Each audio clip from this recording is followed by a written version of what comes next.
beautiful Pawtucket, Rhode Island on America's 250th birthday. It's the USL Championship tonight as Rhode Island welcomes Orange County at Centerville Bank Stadium in one of the original 13 colonies on July 4th weekend. Sean St. Jacques, Erica Timrack, our entire crew. Great to have you with us. We look at the Eastern Conference standings in this East-West showdown.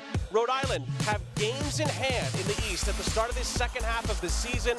They can get off to a good start here. Second half of the campaign, they can move up multiple spots in the table very quickly, if not tonight.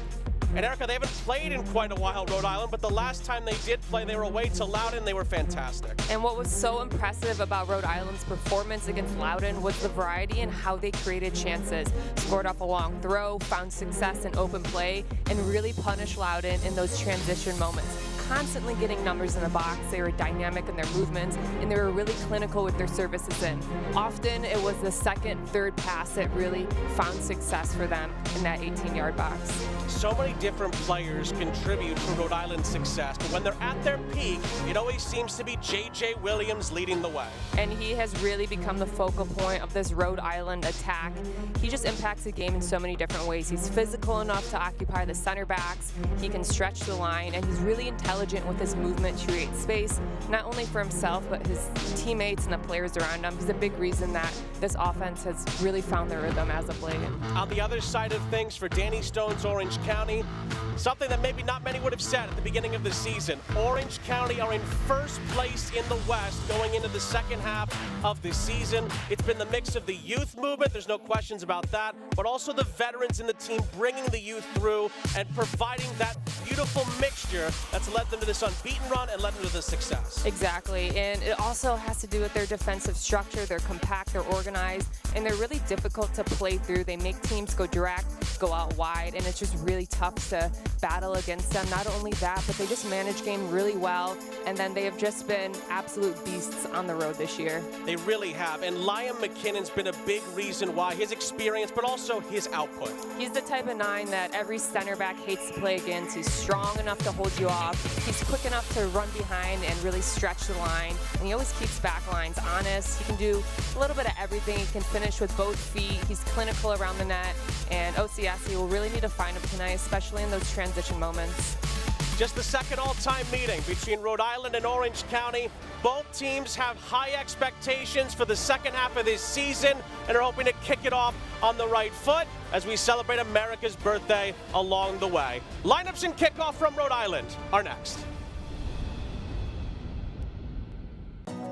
Progress means achieving goals together. It's showing up every day with a trusted team, creating the right game plan, and pushing forward for the win. At Centerville Bank, we take a team-first approach to help turn obstacles into victories. As the official bank of Rhode Island FC, we know achieving your goals happens when we work together.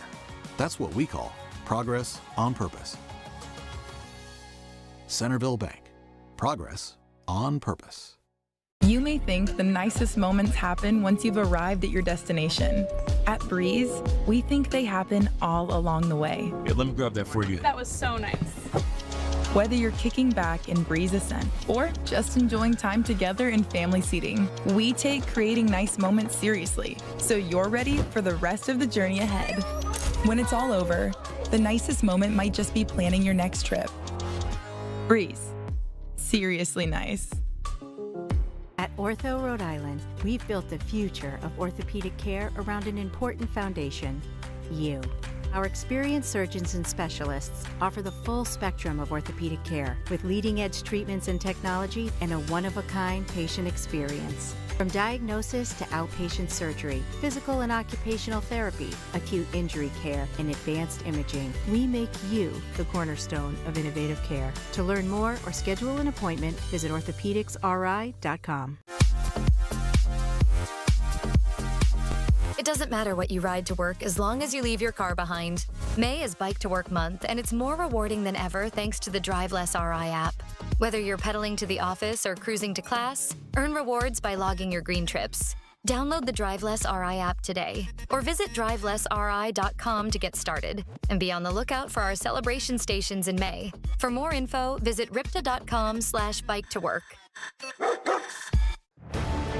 Today's broadcast is presented by Atlantic Beverage Distributors, Norfolk Power Equipment, and Vitalden.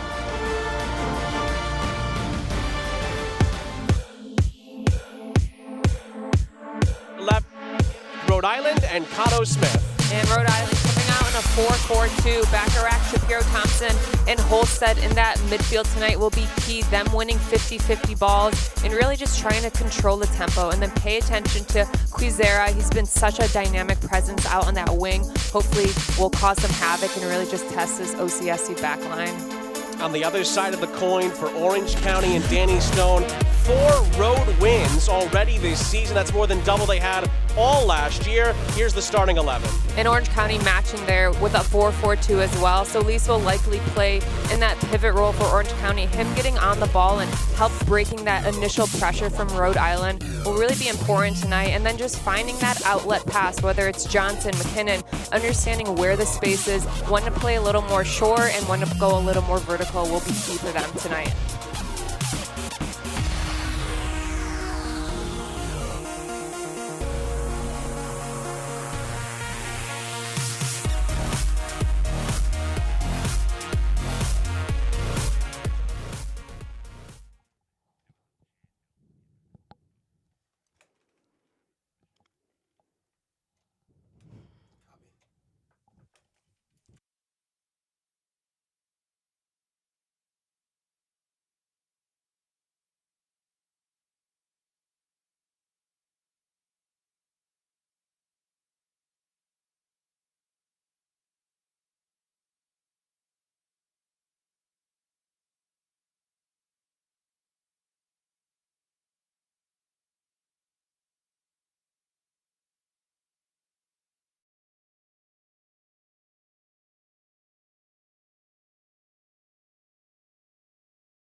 Just underway here at Centerville Bank Stadium in Pawtucket, Rhode Island. Sean St. Jacques, Erica Timrack, our entire crew.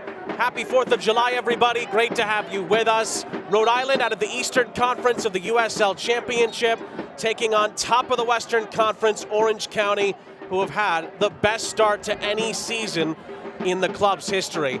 But Rhode Island in front of a good crowd here on 4th of July are hoping to use some of that energy to continue overall what's been strong form for them as both teams start the second half of this USL Championship regular season. Our referee in green is J.C. Griggs. Rhode Island have it in possession in their blues. They're going from right to left here on ESPN+. Here is Nick Scardina bringing Cano Smith's men forward down this far side. That early cross is deflected, little header out to that far side before Danny Stone's men clear it out for a Rhode Island throw. And something to look for tonight, Rhode Island was so successful against Loudoun last game because of their dynamic movements in the box. So anytime their outside backs get forward, you can expect a quality service in, but it's the different runs, the changing of positions that really cause Loudoun's backline issues. See if they can carry that into this game tonight. That's kept in play by Clay Holstead. And settles for a throw in on the far side.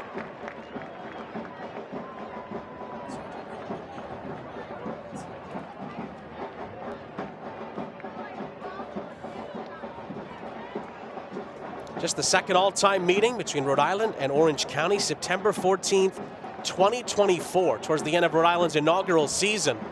That was the last time these two met. It was an Orange County win in Irvine. The lone goal scorer was Bryce Jameson, who's now with Colorado Rapids in Major League Soccer. Quizera's ball into the middle. Work for Orange County to do here. No, Darce follows up. And in the end, it goes out of play for a goal kick. Look at tonight's health report. It's brought to you by the official orthopedic partners and team physicians of RIFC. Learn more at orthopedicsri.com. None reported for Orange County. The big loss for Rhode Island. They're still trying to get Hamady Joe back into the mix. I'm sure Cotto Smith hoping to get him back into the fold sooner rather than later, amongst the 4 Rhode Island players who are not available to suit up tonight.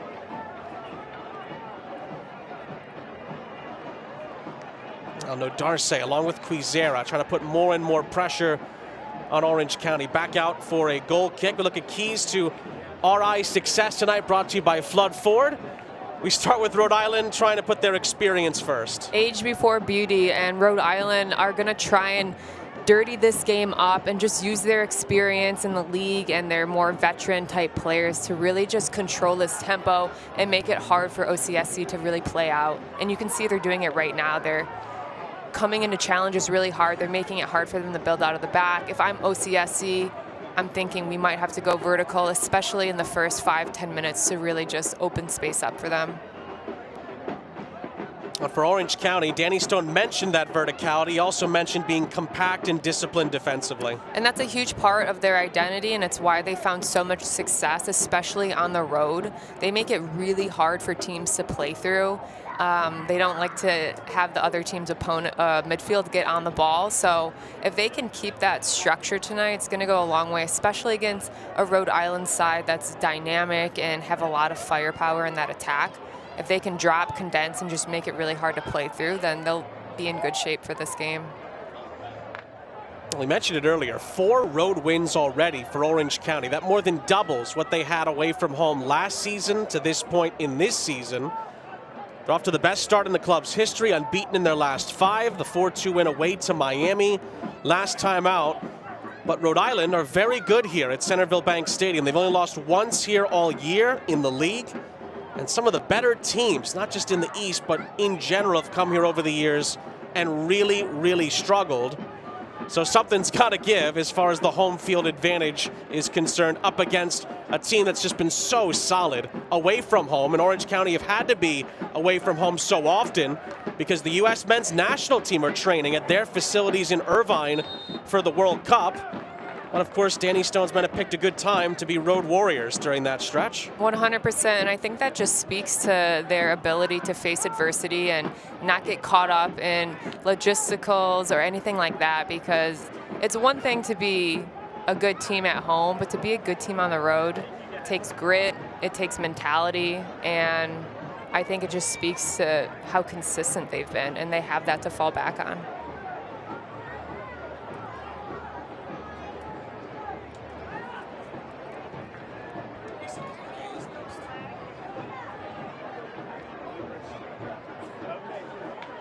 Here is J.J. Williams on the turn. Was swarmed, but Shapiro Thompson picked it up and tried to get a shot away. Orange County put him off in the end, and it's out of play. And that's what we can expect from J.J. Williams, getting the ball at the top of the 18 and just really holding off his defenders. Now it's that next phase. Can his midfielders get up with them and just provide that little bit of service with them so he doesn't feel like he's on an island and isolated as much?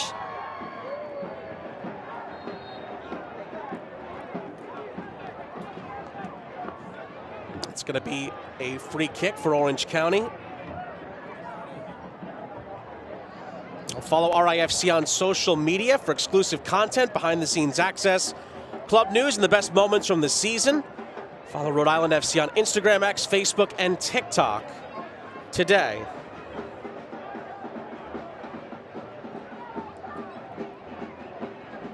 The only other time these two teams met, we talked about it, middle of September 2024.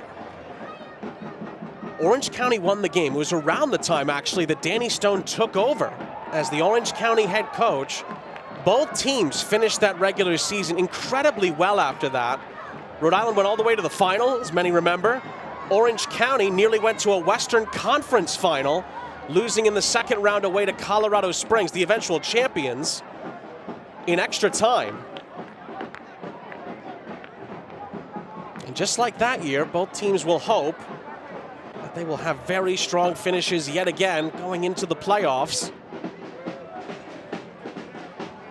At the moment, Orange County can look up and think, hey, we could maybe get into this Players' Shield race. And Rhode Island, with their games in hand, you win a few of those, and all of a sudden they're in a top 4 conversation in the East. And that means a conversation for home playoff games, which, as many Rhode Island fans know, they've never had, despite all their playoff success.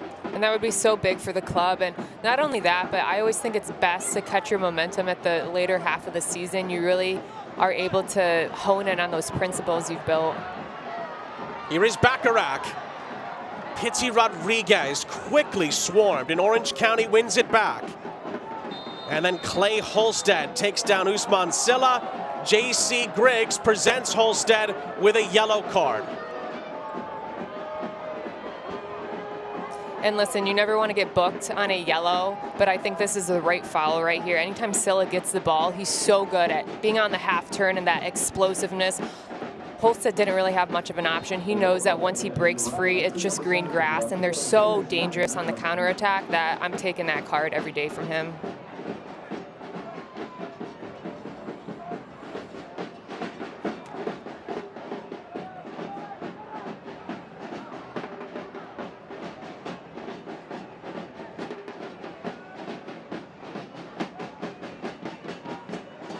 Rhode Island are unbeaten in 3 of their last 4 games in all competitions, including that key win here at home over Westchester and Brinks Tire's USL Cup. Rhode Island can still advance in that competition, but they'll need Westchester to do a bit of a favor against Hartford.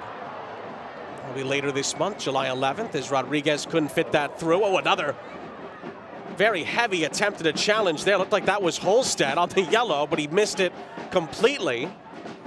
Liam McKinnon leads Orange County up the other end. Chris Hagart waits for more players to get involved here. Solis played it square. It was out wide for Johnson. Hagart, who does have 4 assists in the league this season for Orange County. Jameer Johnson. Johnson again.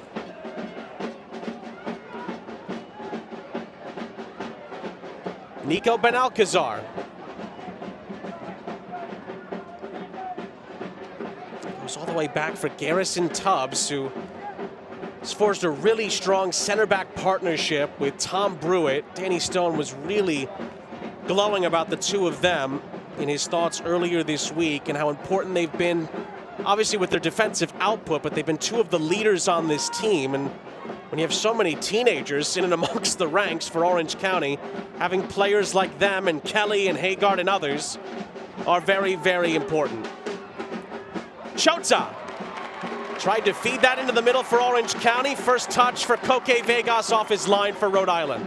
And that spell of possession in the attacking third was a really bright moment for Orange County. They're very good on transition, but when they decide to be a little more patient in the opponent's half, they really can break down players. They have the personnel to really know how to unlock a defense, and if they can just be a little more clinical on that service, then they have to just pick their moments of when to play vertical and when to really enjoy the ball. But that was a really good glimpse of play and a really promising start for them.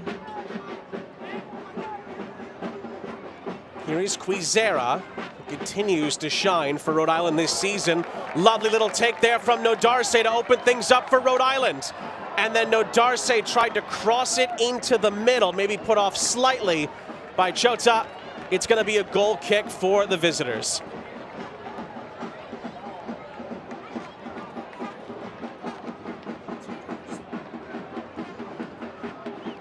Hey, RIFC fans, grab yourself an ice-cold Pepsi Zero Sugar for the match. Zero never tasted so good. You have to try it to believe it. Pepsi Zero Sugar is a proud partner of RIFC.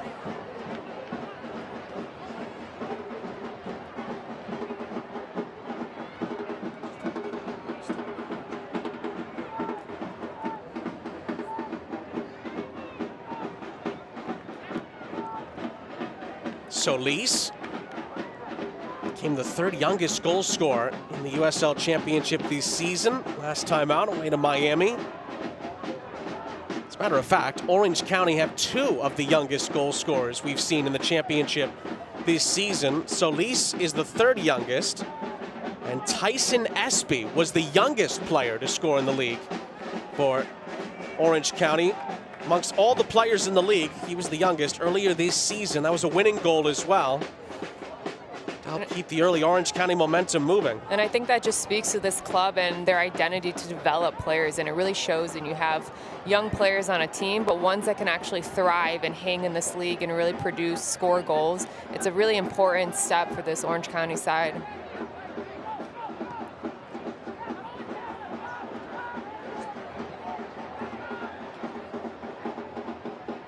Ooh, good pressure from J.J. Williams. It ricochets out for a throw-in to Orange County.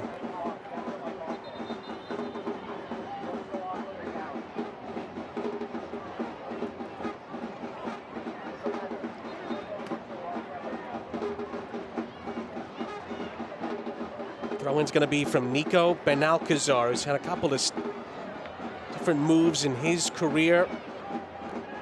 Kind of began his pro run with NYCFC in Major League Soccer, mostly with the Next Pro side. Then went to FC Cincinnati 2. Didn't get any first team action there, and it's his second season with Orange County where he's just been marvelous for Danny Stone. And he's a classic utility player. You can pretty much throw him anywhere on the pitch and just expect a solid performance, but that left back role for him seems to really been working.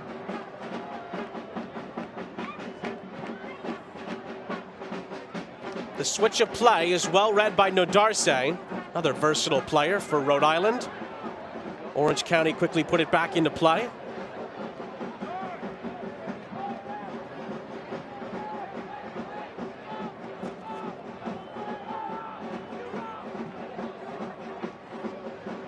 The Air National Guard is proud to be the official partner of RIFC.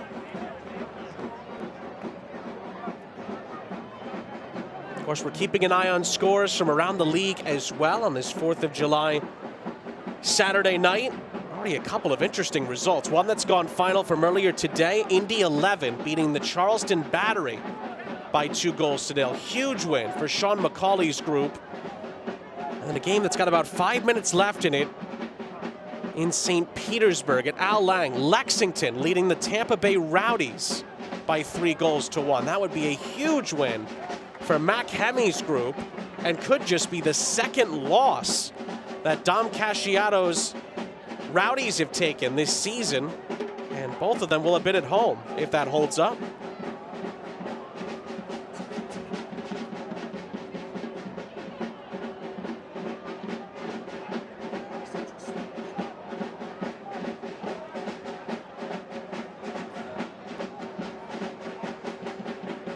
Been told, by the way, that Lexington have actually made it 4-1. So that would be a huge win. Such an impressive scoreline from them. It really is. And we were kind of talking about this before we came on the air. Could really open up the Players' Shield race if that holds up. The likes of Charleston, Detroit, Orange County, San Antonio in the West, maybe even a few others if they put results together, could really give Tampa Bay a run for it. And you can tell the intensity in this game is high. Each team is coming out on the front foot, trying to just gain that momentum and dictate the rhythm. And you have players on each team who want to get on the ball, want to be active, dynamic. And you can tell right now it's just the pace is so high, the tempo is high. So it's going to be interesting to see what team really gives first on this.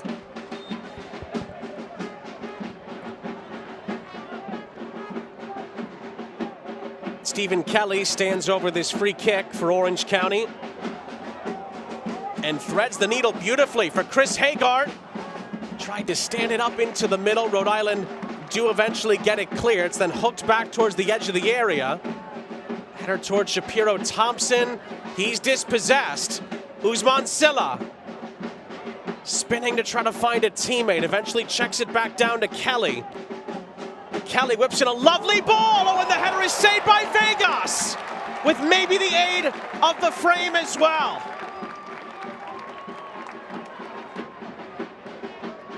The Orange County move continues here with Hagart, checking it back down to Chota and then at the halfway line.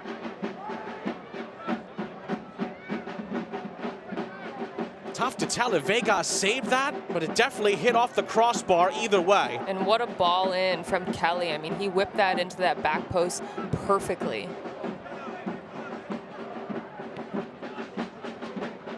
Another lovely bit of playing between the lines, and then Brewitt fans it out to the far side. Jameer Johnson, not the best of first touches, forced to slightly retreat.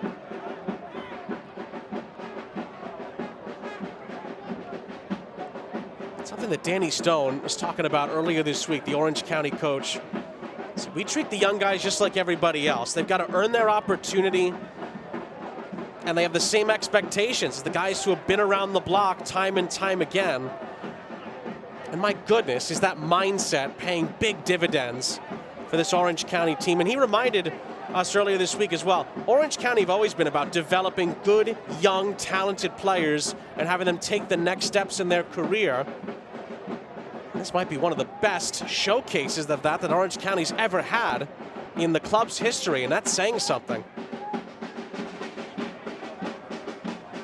Good initial build-up. There was a loose touch by Chota. Nodarse and company get in, but then the challenge on the follow-up leads to a foul and a free kick.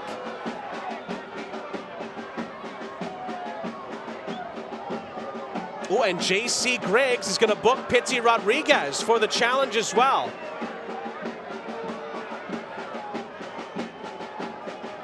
And this all starts with Orange County just being clinical in the attack, and I'm not sure I'm booking that as a yellow card, if I'm being honest. I think it's a little harsh, especially it's his first offense. You have to give a warning on that, but I think the ref is trying to take a little bit control of this game because it does seem like it's a little out of control. It's a little chippy, and he probably just wants to set the tone early. That's a tough booking for Rodriguez. Holstead and Rodriguez both on yellow cards for Rhode Island now, inside of 20 minutes.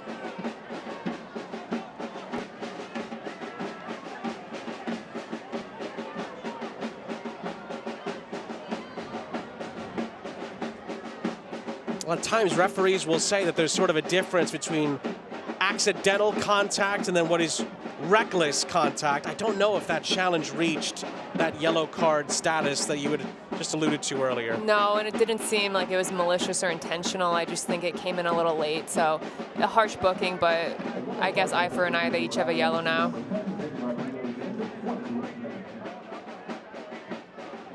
Stephen Kelly stands over this Orange County set piece. Already provided us good service or two from open play. Kelly from the set piece, put into a dangerous area. It's headed high into the air. J.J. Williams is there to help defensively. And Quizera is able to push the eject button. Now can Rhode Island turn it into something on this near side? Lovely little bit of skill by Rodriguez. Gets it back from Shapiro Thompson. Rodriguez to Holstead, who on the half volley tried to drill it. He thought there was a deflection on it. The referee says it's a goal kick. Lovely bit of counter-attacking play from the hosts. And these are the transition moments that Orange County has to be able to manage. Rhode Island is so quick off the beat. It starts in the back corner with Quizara, and he just plays a really good ball forward. The space is out wide. He recognizes that, and then Holstead takes a really good touch. Kind of wants a deflection there. I might actually think he's right, but this is what Rhode Island are good at. They have to be able to threaten that Orange County back line when they're sleeping.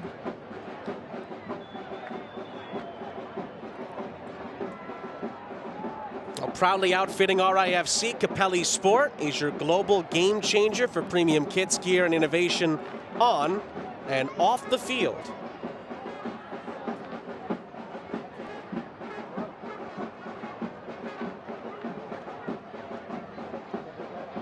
Rodriguez does really well. And then his cross takes a deflection. It's going to go out for a corner on the far side. And as always, during RIFC home matches, corners are brought to you by Chick-fil-A Attleboro. If RIFC score from a corner, go to your Chick-fil-A Attleboro location and get a free chicken sandwich.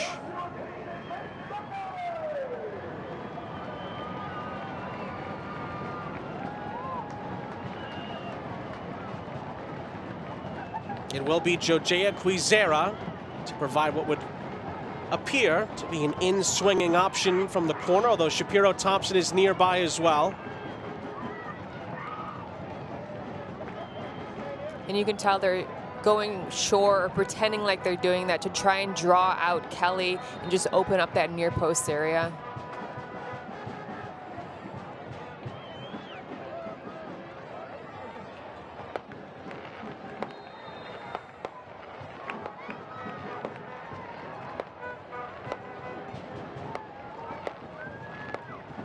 Chance for Rhode Island to try to break the deadlock. Whipped in by Quizera and punched away by Rando. Out for another Chick-fil-A Attleboro corner. That was certainly traveling. It's a really good ball in. He just whips it in with so much pace that it makes it really hard to even handle that, especially there's so much chaos, so much movement in the box. It's a good ball in. Rhode Island will get a second try at it on this near side. And it looks like the roles will be reversed. Shapiro Thompson stands over it, Quizera nearby. Shapiro Thompson's ball in is also dangerous. And the header floats just over the top from Hugo Bacharach. And Rhode Island are so good at putting quality services in the box, and they have the attacking threat to be able to win these aerial challenges. It can't quite get it on target, but Orange County has to be able to manage that. They're very good at box organization, so they just have to be especially locked in on those set pieces.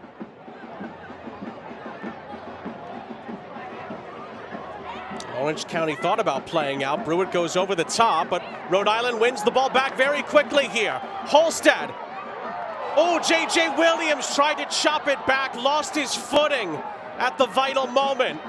Now Orange County look to break, but the ball up ahead is going to be calmly cut out by Scardina for Vegas. And it's really good positioning by Scardina, just being aware of those transition moments for Orange County and just having that intelligence to position yourself so they can't counter and play that ball into that half space area in the wide channel.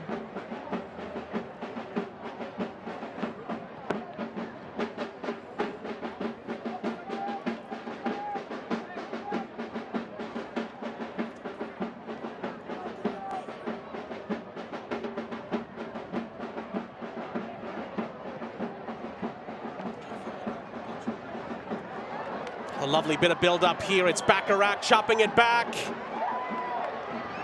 Threaded into the middle. Looked like Quizera was the target. Orange County headed away. It's lovely shepherding out of play by Nodarse to keep it with Rhode Island. Quizera. Jojea Quizera, we thought about letting it rip. It was blocked away. And then Quizera comes back from an offside position, and Orange County gets the free kick.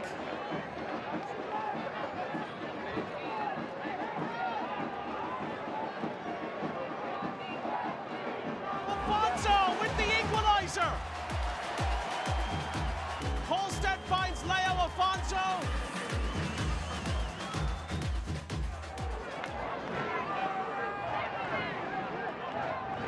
A positive play from Rhode Island over these last few bits of sequences as they try to cash in on Orange County's defense. Another Orange County giveaway here. Rodriguez floats it over the top. It is going to fall in the end for Quizera. Jojea Quizera goes to work. Holstead for Shapiro Thompson. Shapiro Thompson's ball in. There's a little bit of contact there, obviously not enough for a penalty. Orange County, well, they briefly clear it, but it's going to go right out for a Rhode Island throw. And these regains are so important for Rhode Island, just keeping the attack going. Anytime there's a loose ball or 50-50, they're first to it, and it just helps them stay alive, keep this rhythm, this attacking third. Nice turn by Bacharach. Scardina weaving his way through. Rodriguez keeping his balance. Gets it back from Scardina. Pitsy Rodriguez blocked. And then cleared away by Solis. But again, Rhode Island swiftly win the ball back. More and more chances going forward for Cano Smith's group. Yao down the line, plays a lovely ball. Scardina into the middle. Tubbs is there to sweep it up. Cleared by Benalcazar, but he gives it right back again. Rhode Island pinning Orange County here. Can they take advantage of this great spell?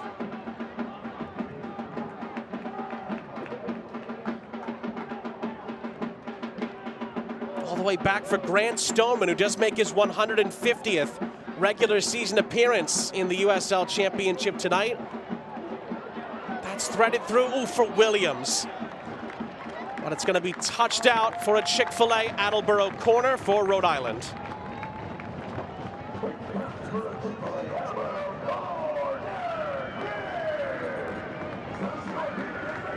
And Rhode Island are just absolutely smothering Orange County in their own half. It's hard for them to get any type of outlet ball. They're having a really difficult time of where to recognize where the space is to play that.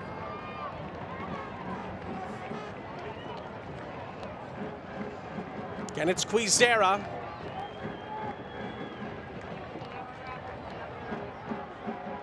Quizera's ball in. Oh, it was Bacharach again. Tried to volley it. It goes over the top and out of play.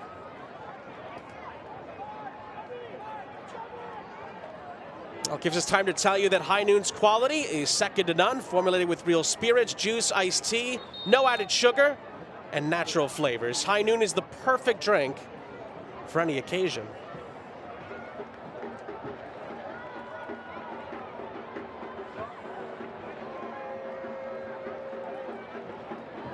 And it looks like as we approach the half-an-hour mark that both teams will take a hydration break here in Pawtucket. Probably one that Rhode Island doesn't really want to take at the moment. They've been flowing so beautifully at times in the attack, just trying to cash in the opening goal. 100%. They have all the momentum right now. They're being dangerous. They're being threatening. And anytime Orange County do win the ball, they're just really struggling playing out. Rhode Island are doing a fantastic job with regains, 50-50s, and just keeping that rhythm going. It feels like one's about to fall for them. I'm sure on the other side for Orange County, the hydration break comes at a decent time, but they had some good chances before this recent solid spell from Rhode Island. They have, and I have been impressed when they decide not to go direct and vertical and they're able to slowly play through the thirds and find themselves in Rhode Island's half. They have been patient. It's just about that last little bit of execution, and just because you're patient in the opponent's half, you have to have that recognition when to turn on the jets and when to be ruthless in front of goal, and I think that's their next phase of play, especially before half. And one game in a gigantic slate of games on this 4th of July Saturday, America's 250th birthday. Some games that just got underway. Louisville and Hartford are at a 0-0 early on. Pittsburgh and Brooklyn as well. Some other games to maybe keep an eye on around the league tonight. And then that one game in Tampa Bay has gone final. Lexington beat the Rowdies 4-1. So that's a second defeat. Both of the defeats for Dom Casciato's group have come at home. And again, you start to wonder at the second half of this regular season in the USL Championship, a couple of results like that for Tampa Bay could really bust open this Players' Shield race. And Orange County are certainly one of the contenders to take advantage of that if they can continue what's been such a strong run for them. Again, for those that maybe haven't seen them as much this season, Orange County coming into this game are playing their 5th game on a 6-game road stretch. And again, the reason for that is what we mentioned earlier. The U.S. men's national team are using their facilities for training during the World Cup. But they've been so good on the road so far this season. Actually lead the league in goals scored away from home with 15 coming into tonight in USL Championship play. But Rhode Island are so good at home, and they're showing why so far as both teams emerge from the hydro break. And I think I'd like to see Scylla start his positioning a little higher up the field. Let Solis and Kelly get on the ball and try and be those pivot players. Scylla is so dangerous in that 10 role. Can they get him the ball closer to half to where he can turn on and really run at the back line? I feel like he's dropping a little too deep right now, and there's not really much of an outlet in the middle of the field. Should mention as well that the hydro break will also impact stoppage time at the end of the half. As we tell you that RIFC fans, your next trip starts with PVD. Enjoy easy and smooth travel to 40 amazing nonstop destinations from the airport voted #1 domestic airport in the U.S. by Travel and Leisure. Rhode Island TF Green International Airport is proud to be the official airport of RIFC. JC Griggs gives the decision Rhode Island's way on this near side.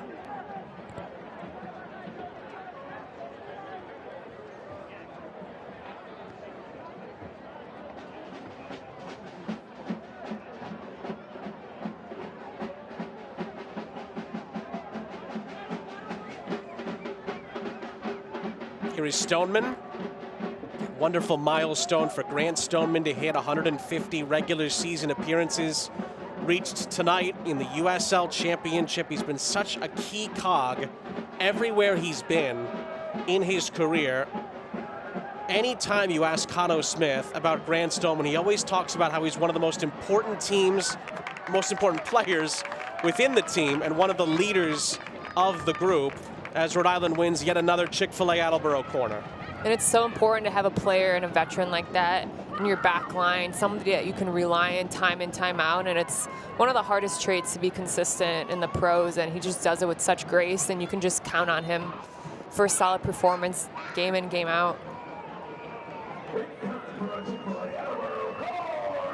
Amos Shapiro-Thompson places the ball down.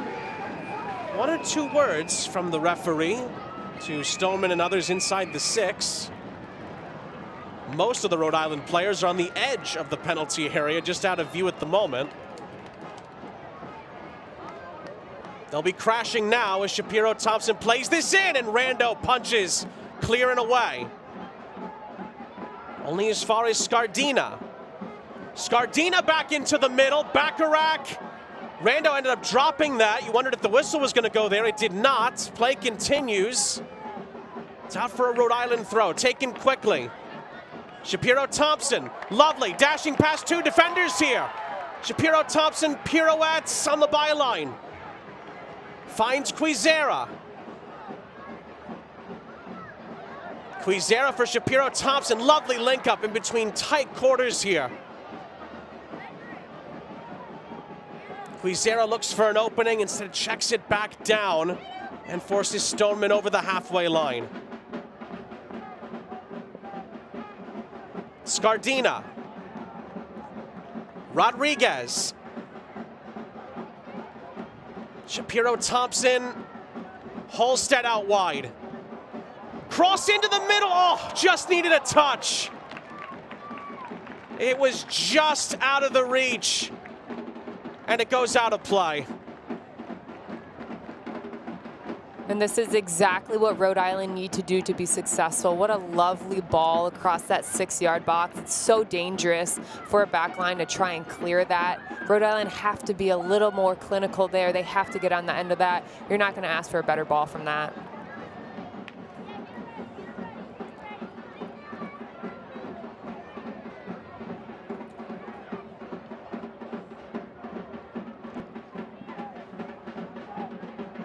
Nowhere to go for Jameer Johnson, one of the Orange County youngsters.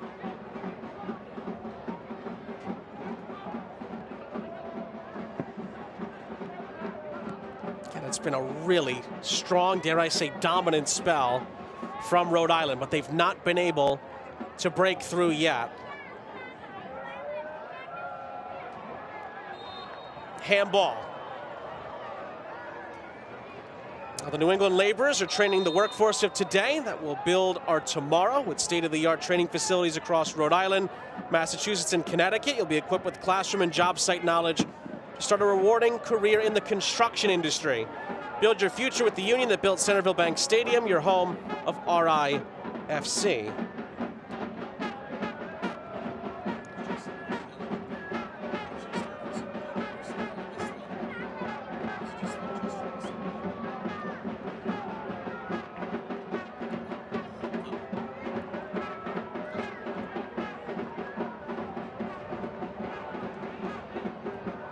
Oh, can Orange County get their footing back underneath them here at the end of the half? That's another giveaway. Bacharach. Place it up ahead. Pizzi Rodriguez.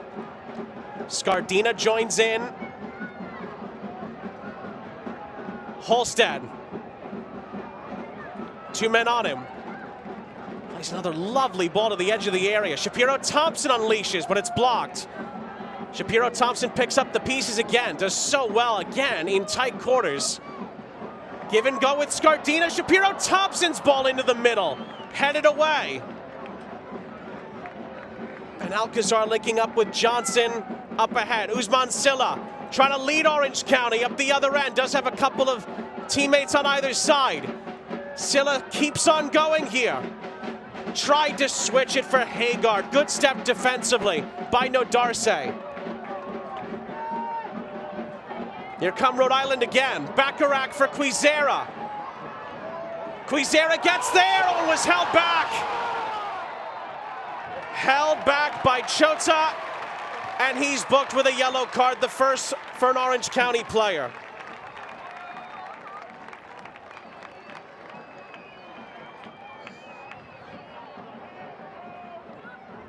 And Quizera so dangerous on this flank. He uses a little bit of footwork, and Chota knows that he has him beat, so he just has to pull him down and foul. He takes the booking, but that's just promising play from Quizera. He's just constantly a threat, time in and time out, and they're really just running this Orange County backline ragged. They have to put one away soon while they have the momentum. One of the phrases that Cano Smith has used repeatedly this season is that he's wanted Rhode Island this campaign to be more goal dangerous, as he puts it. They're getting closer and closer to breaking the deadlock in this first half. Still 5 minutes plus stoppage time left. They're creating chance after chance here. And Shapiro Thompson and Quizera have both been excellent so far tonight on these set piece deliveries. That's another decent ball in. Just about headed away. Holstead back into the middle. A little bit of miscommunication there, but it's well done by Stoneman to recycle it for Scardina. Pizzi Rodriguez. Little back heel, it's clipped into the middle. Another good header away by Orange County, only as far as Stoneman. Cushioned header again. Scardina picks it up. Scardina whips in a decent ball. Punched away by Rando. Right back out for Scardina. And there's a player down here for Orange County. Couldn't quite tell if that was a possible head injury or not, but it's Brewitt who needs attention here. And it looks like the Orange County medical staff will come on to have a look.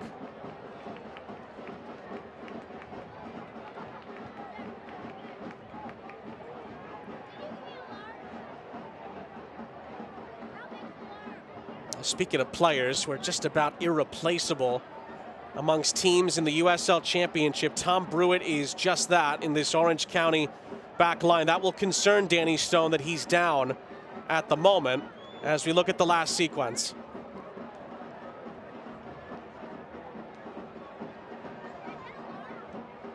Might have actually been friendly fire there. Rando may have come through the back of his own teammate there. Of course, goalkeepers have to get anybody out of the way and get to a ball in that situation. 100%. It's unfortunate because the keeper sees everything. He's coming out for that. Sometimes as a center back, you just get caught in the crossfire, unfortunately. And to be fair to the referee, because it was a possible head injury, you have to stop the play immediately. So kudos to J.C. Griggs for that. Spotted it right away. And Tom Brewitt's now getting the medical attention that he needs.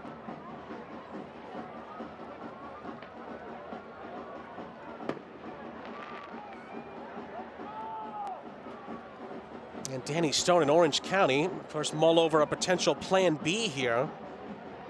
I will say that amongst the substitutions available for Orange County tonight, there's only one player listed down as a defender. That's the youngster Finn O'Brien, who has not had much, if any, experience in the USL Championship to this point, in any of the leagues, really. So if Tom Brewitt, it looks like he's okay. So might not get to this point, but that is a position tonight that Orange County is thin at.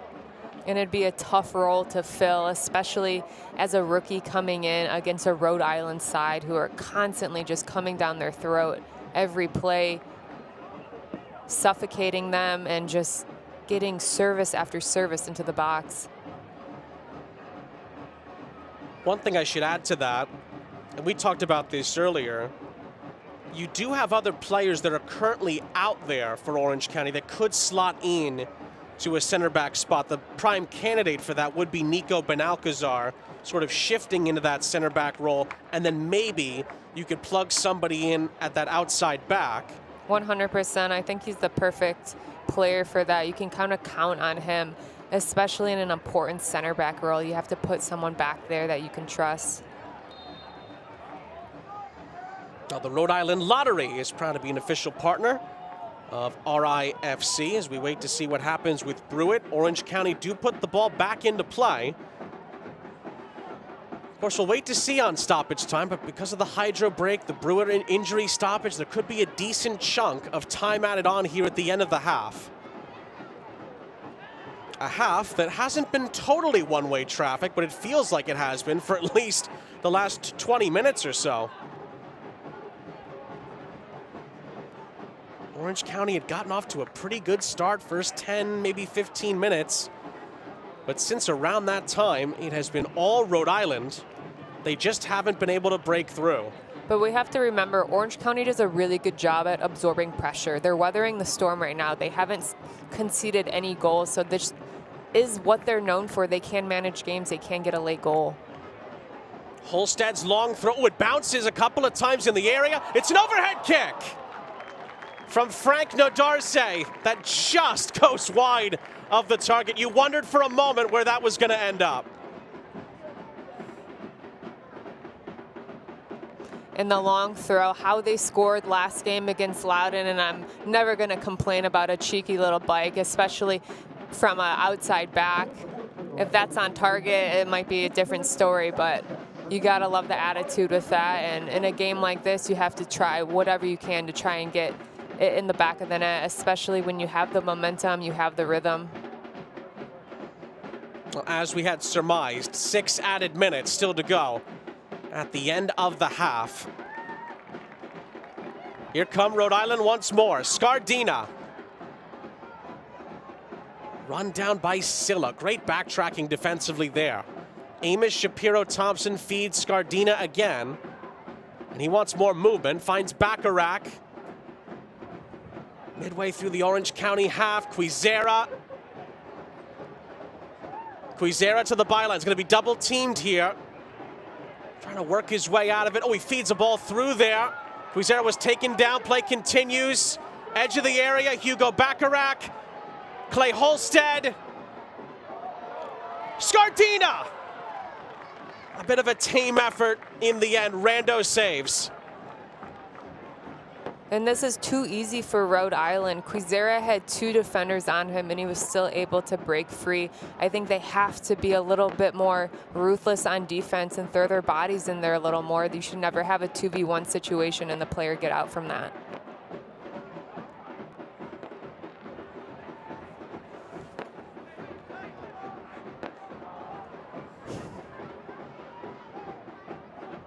Now maybe a chance here for Orange County. Near side, Chris Hagar trying to lead the charge. Good recovery, though, to hold him up by Hugo Bacharach. Lovely pace there. Now Kelly. Maybe a spell here for Orange County. Haven't had the ball for this long in quite some time.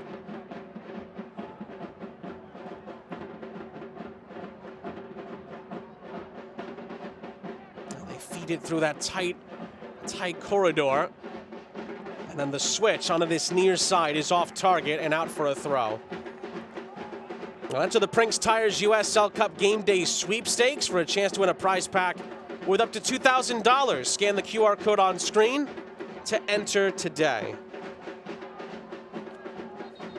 Worth reminding that July 11th's the big day to circle on your calendars for Prinks Tires USL Cup action. Rhode Island in their group still have a chance to progress. Orange County are already out. Can't wait for that next week. Holstead taken out here. Advantage is played. Rhode Island go on here. Oh, and the shot is blocked off the edge of the 6-yard box. Rodriguez and company not able to find a way through again. And then J.C. Griggs stops the play. I think it's an Orange County free kick, but Holstead was taken out earlier in the sequence. And it's going to be a yellow card for Garrison Tubbs. And Holstead has been so active this game. He gets the ball and he just has such an explosive change of pace on both sides of the ball. He's just been ruthless tonight, and he recognizes where the space is so well. They really have to utilize that more if they want to be successful in finding the back of the net. Another look at that brutal tackle, and then Rodriguez went on and nearly created another big chance. But Orange County again did what they need to do defensively to fend Rhode Island off as Clay Holstead continues to be looked at here. He just gets up there, left-hand side of your screen. And he doesn't want the medical staff to come out any further than that.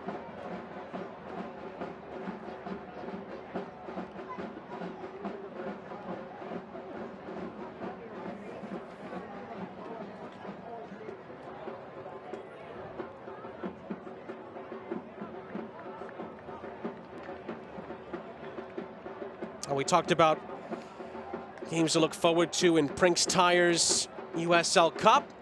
Game in the league to circle on your calendars, July 18th, the USL Championship Eastern Conference Showdown. Last year's champions, Pittsburgh Riverhounds, go head-to-head with the 2025 Players' Shield winners, Louisville City. It'll be a must-watch game. Two elite clubs on the big stage on CBS, noon Eastern on July 18th. Of course, it was Pittsburgh on CBS in the final last year, beating Tulsa in Oklahoma on penalties to win their coveted first crown in the USL Championship. What a job that Rob Vincent did at the end of that season to guide Pittsburgh all the way to the trophy. And they will certainly be factors again in the second half of the season.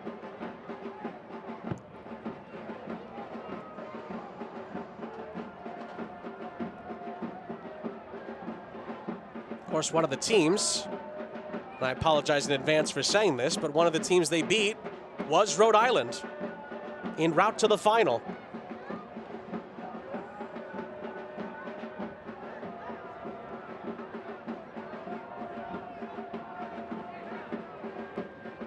Just a little bit of time here left at the end of the half. Can someone take momentum and, more importantly, a lead into the break?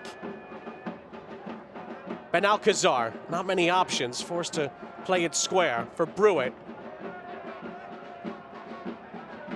Chota, under pressure, dispossessed. He thought he was fouled. He's still yelling at the referee as Rhode Island brings it up the other end. But no, Darce is not able to pick out Quizera. Now he does pick him out from the throw. It's one of those that Chota, whether he's right or wrong, has to let that go. Kept yelling at the referee as he was trying to run back in position. Quizera. And then a little dink in behind. Holstead was not on the same page. Bacharach out wide. Scardina. Bacharach over the top. Scardina will get there. A cross into the middle does not take a deflection. Rhode Island are asking one or two questions about that. It's a goal kick. And when you watch Orange County defend, they drop, they condense, they make it really hard to play through the gaps, so they force everything out wide. From there, it's just about defending the box well, box organization. They haven't conceded yet. They weathered the storm, 0-0 at half. Right on cue, halftime in Pawtucket. Orange County bended, they did not break in those first 45 minutes. Rhode Island were wonderful, but not ruthless. Exactly. They have to have that killer instinct mentality in the box. They've had really good looks. They've been dangerous. It's just about finding the back of the net. Orange County, on the other hand, struggling a little bit playing out of the back. They have to recognize when to go direct. When they're getting smothered by pressure, find that outlet, play a little more vertical, open up the space, and then they can enjoy the ball a little bit in that attacking third. It's certainly well poised for the second 45 minutes between Rhode Island and Orange County here on 4th of July. It's been a good game so far, but no breakthrough yet here in Pawtucket. Halftime 0-0 in Rhode Island. We'll have more coming up after the break. You may think the nicest moments happen once you've arrived at your destination. At Breeze, we think they happen all along the way. Yeah, let me grab that for you. That was so nice. Whether you're kicking back in Breeze Ascent or just enjoying time together in family seating, we take creating nice moments seriously, so you're ready for the rest of the journey ahead. When it's all over, the nicest moment might just be planning your next trip. Breeze. Seriously nice. At Ortho Rhode Island, we've built the future of orthopedic care around an important foundation, you. Our experienced surgeons and specialists offer the full spectrum of orthopedic care with leading-edge treatments and technology and a one-of-a-kind patient experience. From diagnosis to outpatient surgery, physical and occupational therapy, acute injury care, and advanced imaging, we make you the cornerstone of innovative care. To learn more or schedule an appointment, visit orthopedicsri.com.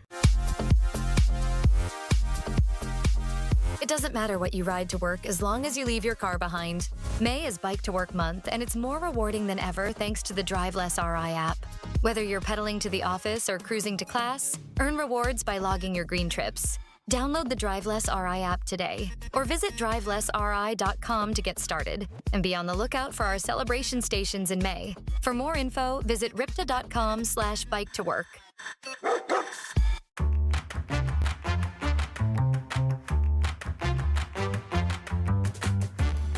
Hi, welcome. How can I help you? Sure, I can help you with that.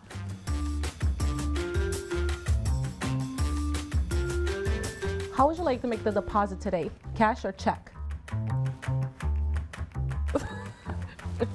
Thank you for visiting Centerville Bank. Have a great day.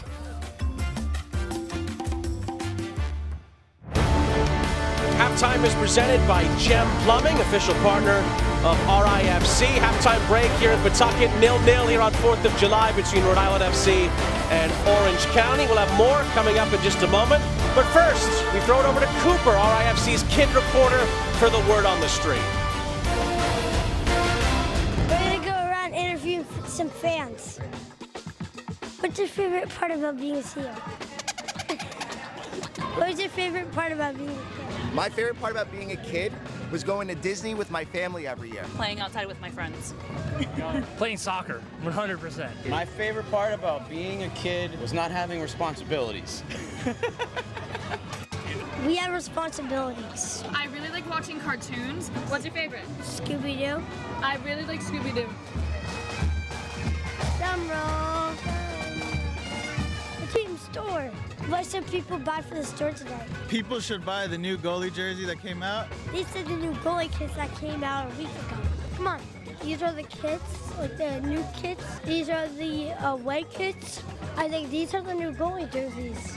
Wherever Chip is, probably my favorite part of the stadium. And then whatever goal Koke is standing in front of, that's probably my second favorite part of the stadium. JJ Williams jersey. I call it a kid, because that's what it is. What's your favorite part about being a kid? Having free will, except when my parents are around. We can do whatever we want. We don't have to pay for anything. That you don't have a job. The hour's good. Background's good. The community's good. The food is good. Stadium is great. Let's go check out the pitch. Boom, boom, boom. Cookie's from Spain. Dwayne Atkinson. Jamaica. I love that now the folks like you get to come out with your family and have a blast in this type of atmosphere. How does the energy in the stadium affect the game? Terrific question. When the energy is really, really high and really, really positive, which we saw tonight, it gives the group a lift. What do you think about Kids Night? I'm excited for Kids Night. What's your goal for Kids Night? Score as many goals as possible. The energy is crazy.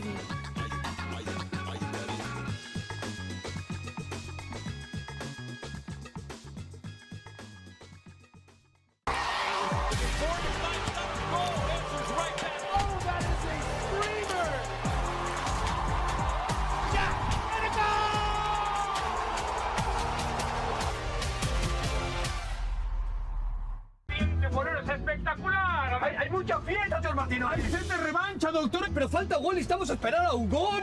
¿Hugo Sánchez? Sí, tira para adelante. ¿Quién maneja? ¿Un futbolista? ¡Llegamos por fin! ¡Ay, bendito sea el chapar, doctor! Hugo, ¿regreso a las canchas? ¿Algún consejo? Sí, confía y cree en ti.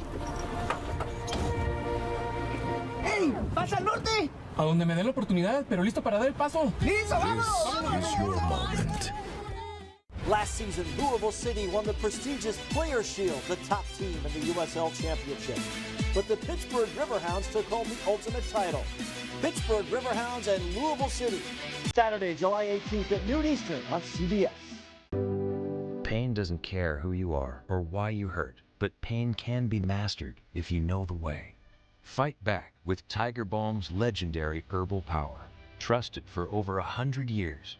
Our proven blend of camphor, menthol, and essential oils tames pain with the strength and speed of the tiger, so that you can rise above pain and get back to living. This is the way of the tiger.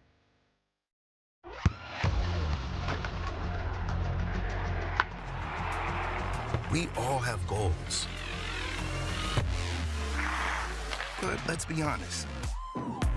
Most of us aren't going to be professional athletes. But if your goal is to finish your degree, we can help. Come to a university that puts your goals first. Bellevue University, your partner in finishing goals. What do you get when you take a Liverpool lad, throw in some Middle America, and sprinkle in the Pacific Northwest? One of the brightest up-and-coming minds in the USL coaching pyramid.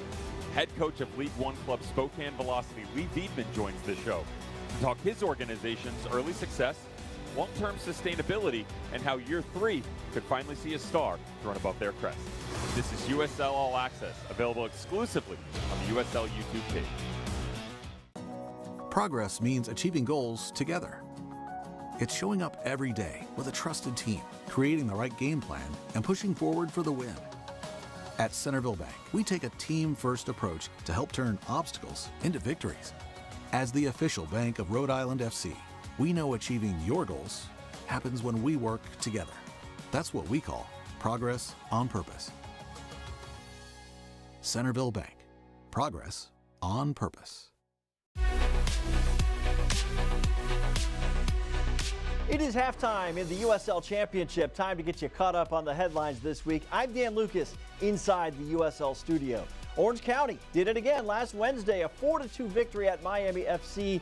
That was Orange County's 8th consecutive match away from its home stadium after welcoming the U.S. national team for its World Cup base camp. Orange County has now gone 5 league matches in a row without a loss and owns the top spot in the Western Conference. Charleston Battery lit up the scoreboard again last week, a 4-1 win over Loudoun United. That's 14 goals in their last 3 league matches, with Malik Foster scoring in 4 straight games. All right, some expansion news from Oklahoma City. A groundbreaking kicked off a new stadium this month, and 3 more professional athletes have joined the club's investment group.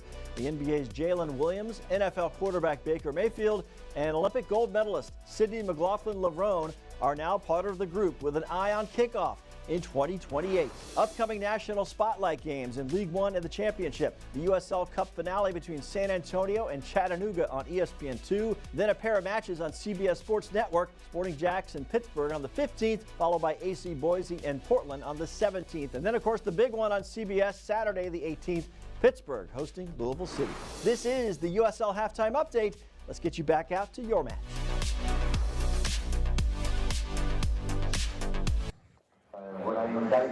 Halftime here in Rhode Island. These fans are the winners of the Seriously Nice seat upgrade, courtesy of Breeze Airways. Each match, Breeze Airways upgrades lucky fans to a premium matchday experience. Breeze Airways is a proud partner of RIFC. No score yet here on the 4th of July in the USL Championship between Rhode Island and Orange County. Very excited to see how the second half is going to play out. But first and foremost, let's look at the upcoming schedule. Games to keep an eye on later tonight, all in the Western Conference. ESPN Plus, San Antonio, hoping that maybe Orange County drop points here. They host Monterey Bay. who have seemingly completely turned things around under new head coach Alex Covello. Then on CBS Sports, Golazo, Colorado Springs hosting Phoenix. Then later tonight at the Lab, New Mexico hosting Oakland. And then a game between two teams that could really use a result in the nightcap. 10:30 p.m. Eastern on ESPN+. Devin Rensing's Las Vegas Lights taking on Junior Gonzalez's El Paso Locomotive. Could have a lot of movement in the Western Conference table, depending on how those games go. It's so tight right now, really, essentially from top to bottom. There's not much separating any of those spots right now.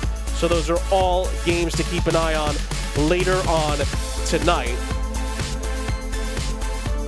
As well, we're keeping an eye on the scores going on around the league. We mentioned this earlier. Indy beating Charleston by 2-0. That's a huge result for Sean McCauley's group.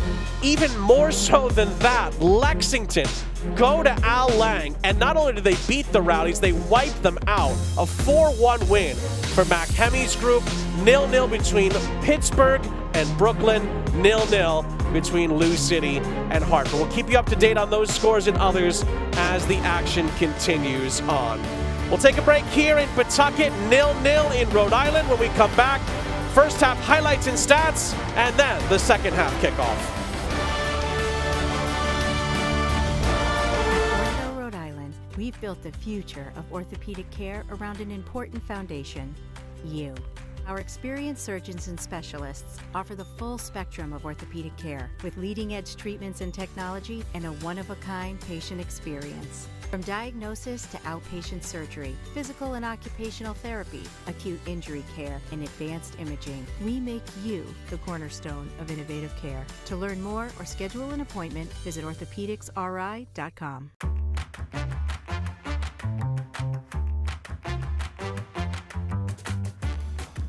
Welcome. How can I help you? Sure, I can help you with that.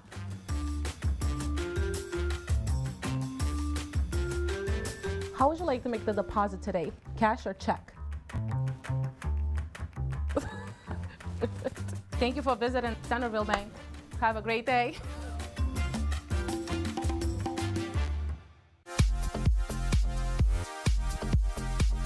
It doesn't matter what you ride to work as long as you leave your car behind. May is Bike to Work Month, and it's more rewarding than ever thanks to the Drive Less RI app. Whether you're pedaling to the office or cruising to class, earn rewards by logging your green trips. Download the Drive Less RI app today, or visit drivelessri.com to get started. And be on the lookout for our celebration stations in May. For more info, visit ripta.com/bike-to-work. You may think the nicest moments happen once you've arrived at your destination. At Breeze, we think they happen all along the way. Yeah, let me grab that for you. That was so nice. Whether you're kicking back in Breeze Ascent or just enjoying time together in family seating, we take creating nice moments seriously, so you're ready for the rest of the journey ahead. When it's all over, the nicest moment might just be planning your next trip. Breeze. Seriously nice. Today's broadcast is presented by High Noon, Ripta, and Scandinavian Building Services. Sean and Erica here with you. First half highlights are brought to you by Cox, official partner of RIFC. We started the 18th minute. Kelly crossing it into the middle. Header off the bar for Pruitt. And Orange County definitely had the first look on this, but as soon as that chance was over, Rhode Island just took the momentum, and you could see the fast break up the wide channels. Rodriguez the whole set, and he gets a really good touch, a shot over, and it's just the start of their momentum for this first half. You're so right about that. This was really the start of one-way traffic throughout vast majority of the remainder of the half. Just a few moments later from the corner. And it's a really good ball whipped in. Baccarat just continues to be an aerial threat on those set pieces, but Orange County do a really good job just managing and organizing the box. Just a snippet there of what ended up being 9 total shots for Rhode Island in the first half. However, just one shot on target between the two teams. Orange County defensively bending, not breaking. And exactly, Rhode Island has had the better look, but you also look at possession, and it's in Orange County's favor just by a little bit, but at the end of the day, it's about who can put the ball in the back of the net. Right now, Rhode Island's probably favoring that with their shots, but then again, it's a whole new game in the second half, and we'll see where the momentum goes. Well, both teams have made a change.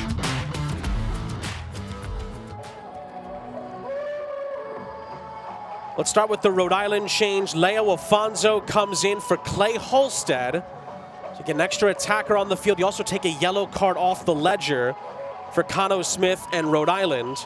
For Orange County, Jameer Johnson makes way. He did struggle a bit. The youngster is very talented in that first half. The veteran, their number 9, Ethan Zubak, will take his place. He has been a big game player for Orange County over the years. And it's tough being a younger player in this league. One of the hardest things to do is be consistent, so it's definitely a theme to have more of hot and cold performances as you grow into the league, as you grow into games. That's when you get a little bit more consistency. 1 or 2 fireworks already starting to go off here, but there's still a big second 45 to play out here. Centerville Bank Stadium, Pawtucket, Rhode Island. Teams switch sides at the start of the second half here in the USL Championship. Rhode Island will be going from left to right in front of a good crowd here in Pawtucket. 0-0's the score. Sean St. Jacques, Erica Timrack, our entire crew. Great to have you with us. Hope you're enjoying the 4th of July weekend. We appreciate you spending some of it with us. For those just joining us, Orange County started off pretty well here on road ground, but then the vast majority of that first half, roughly half an hour of it, Rhode Island were just banging away at Orange County's door, but Danny Stone's men would not let them through, and it sets up a pretty intriguing second half between a Rhode Island side trying to break into the top 8 in the East and Orange County sitting at the top of the West.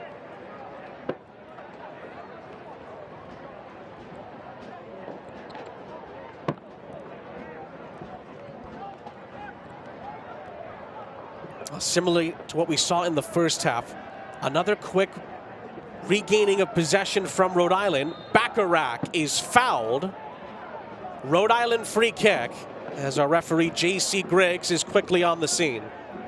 And we talked about it in pregame, the battle of the midfields, but Rhode Island has just been a lot more tenacious and aggressive in the midfield, winning those 50-50 balls and able to just kind of control that rhythm and dictate the tempo. And it just starts from those spray balls, who can get there first and just who wants a little bit more.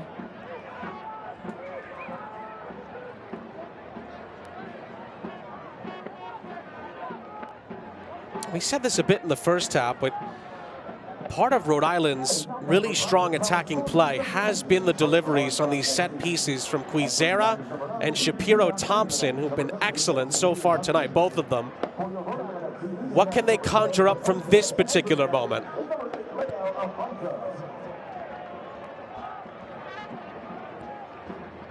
It's Shapiro Thompson's ball in. The header floated in by Bacharach, punched away by Rando.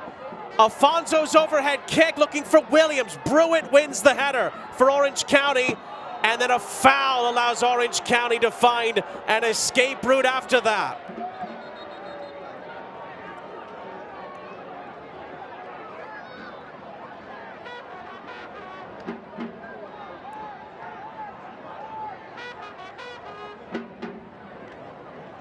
And again, it's another dangerous ball into the box, and it's all about the second phase. They're aggressive, trying to get their regain.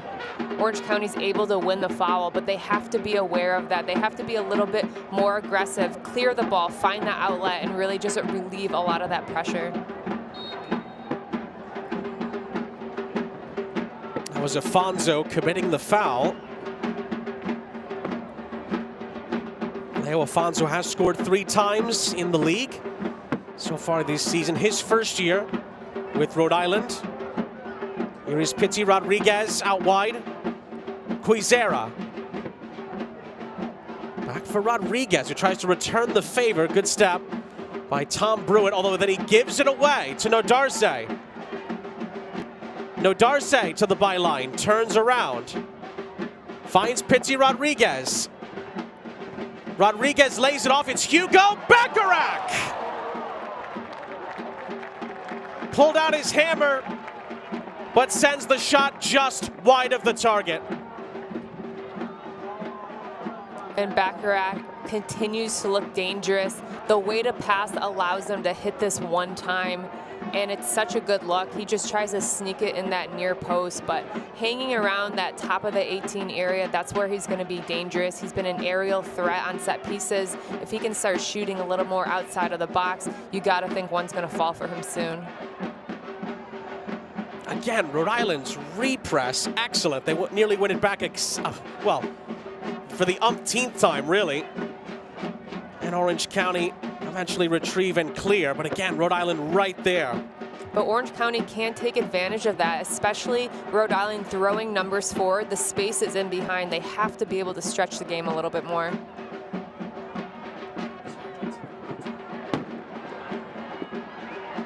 Shapiro Thompson. Quizera. Touched out of play by Brewitt. Chick-fil-A Attleboro corner for Rhode Island.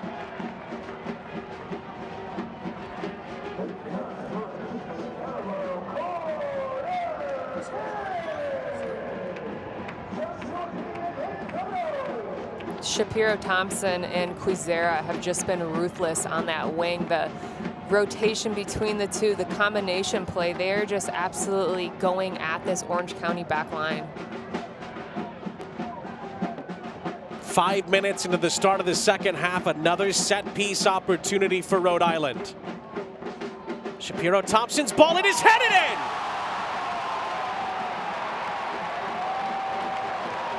Rhode Island breakthrough! Hugo Bacharach breaks the deadlock! And Rhode Island, at long last, take the lead!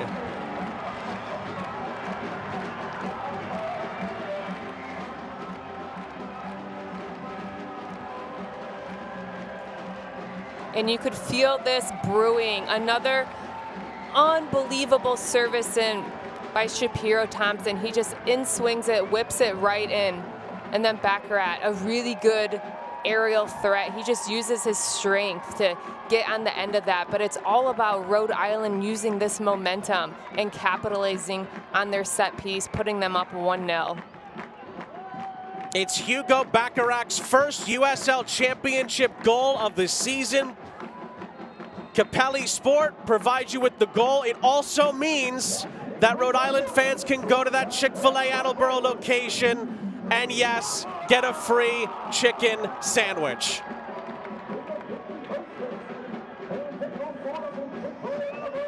And I can tell you this, Rhode Island fans will be just as excited about that as about the goal. And you could just feel that goal coming, especially the quality service on those set pieces. And Bacharach has been involved on every single one, getting ahead on it. Here comes Scardina, blocked. Another attempt, Afonso deflects away and Orange County tries to clear, but again, Shapiro Thompson winning the header, no Darce putting pressure on, and there's no whistle. Rhode Island wins it back here. Quizera blocked by Brewitt. And we head back to that far side corner for another Chick-fil-A Attleboro corner.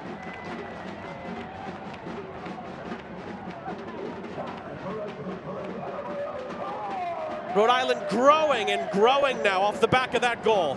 And Orange County have to be a little bit more ruthless in their box organization. They can't get bullied off the ball. In my opinion, set pieces are who wants it more, who wants to get on the end of it. And Orange County have to step it up because Rhode Island is just going to take this momentum and run with it.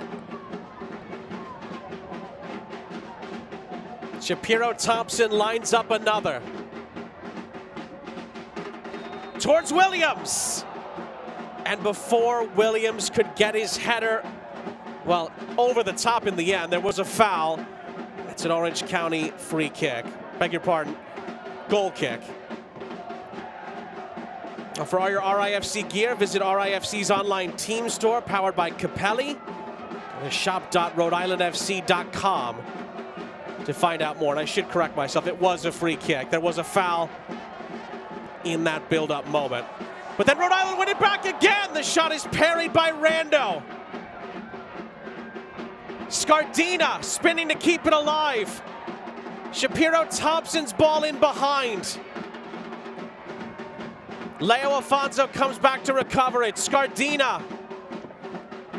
The little layoff for Afonso. Oh, and then on the edge of the area. But again, McKinnon and company cannot clear it. Back into the middle looking for Williams.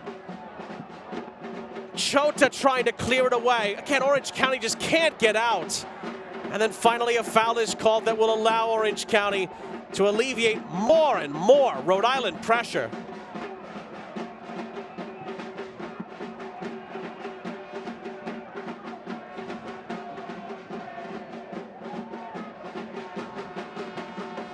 J.J. Williams is slow to get up here.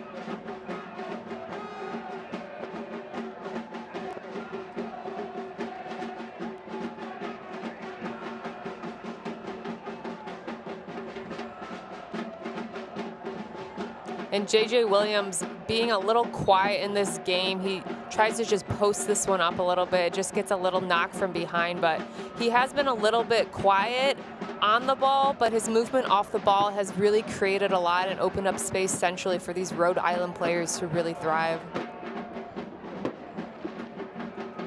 That push looked like it came from Garrison Tubbs, who is on a yellow card. Does have to maybe be a little bit more careful than that from an Orange County standpoint.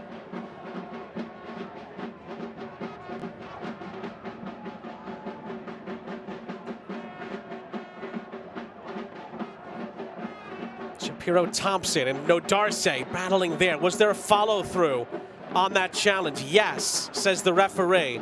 Nodarse fouled. Rhode Island free kick.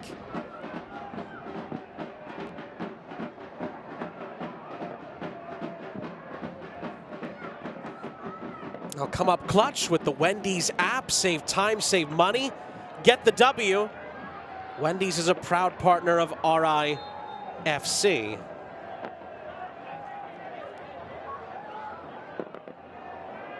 Rhode Island have the breakthrough. Now can they add on? Orange County at the moment trying to do anything they can to get their foothold back into this game. They haven't had it for the better part of 40 minutes.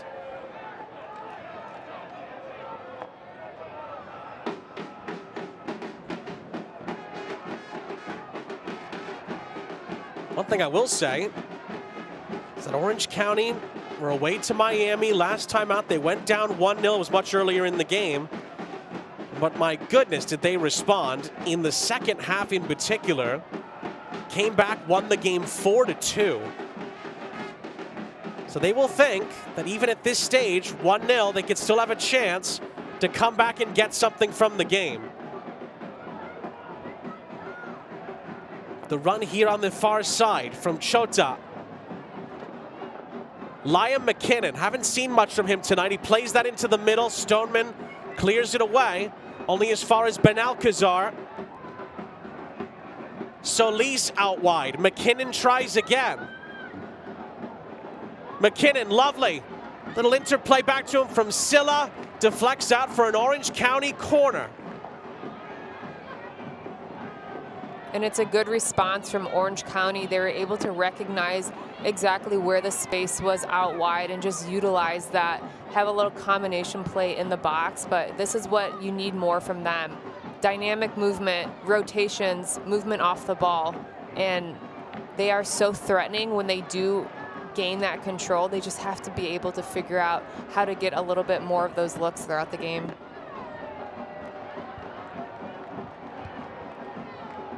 Stephen Kelly will stand over this set piece. It's pretty clogged at the moment, right around the penalty spot, as Orange County search for an equalizer.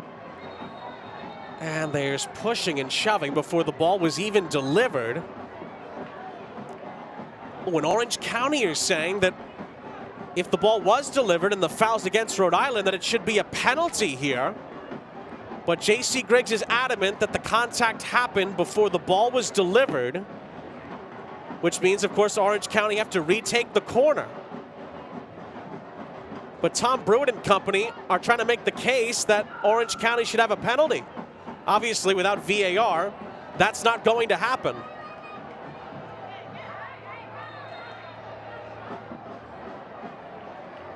Which means Kelly will have to try again.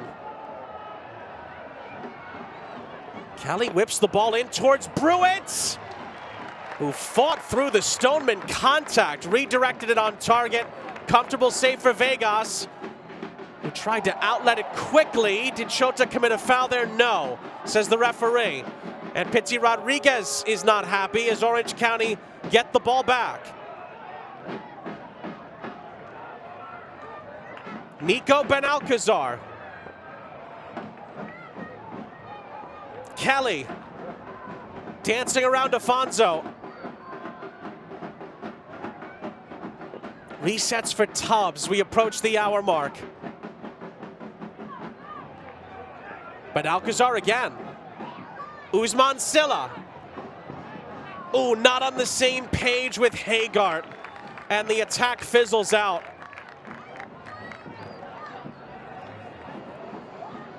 I'll score big savings and unbeatable financing at Cardi's Furniture and Mattresses, official furniture and mattress partner of RIFC.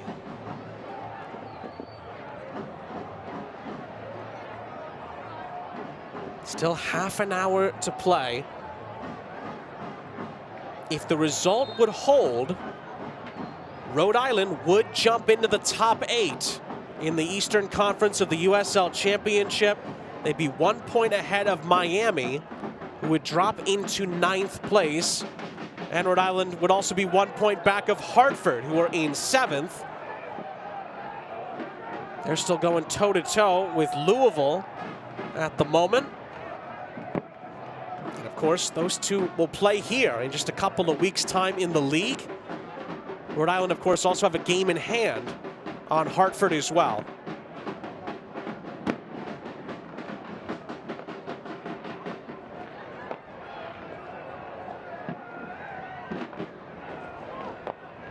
Lovely ball through to Silla, who's brought down from behind.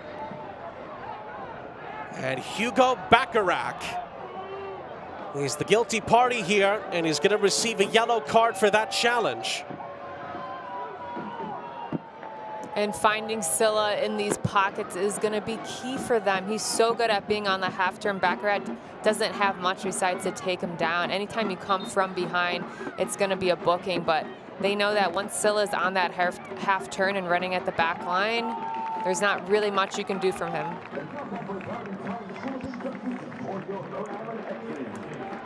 Cano Smith's going to make another change here. Pizzi Rodriguez is going to make way for Noah Fuson. That takes the other yellow card, at least one of the other yellow cards, off the ledger, and also brings on another player that could be a playmaker for Cano Smith down the stretch here in Fuson.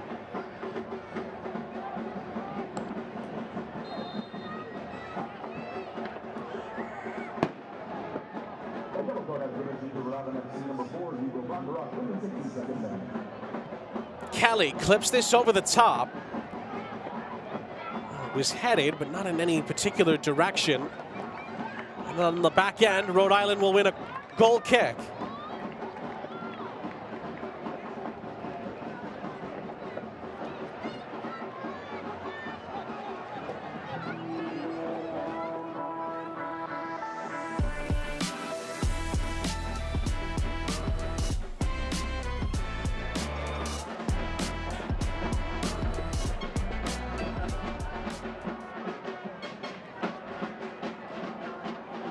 Fuson, who battled well there, but then picks up the foul. I will say it does feel like Orange County is starting to take a little bit of the momentum back. They're starting to play a little more, finding outlets a little bit better, and just getting into Rhode Island's half better. And they won possession in the first half by a little bit, and you can tell they're trying to get on the ball more, be a little more brave, trying to get their players on the half turn running at the back line.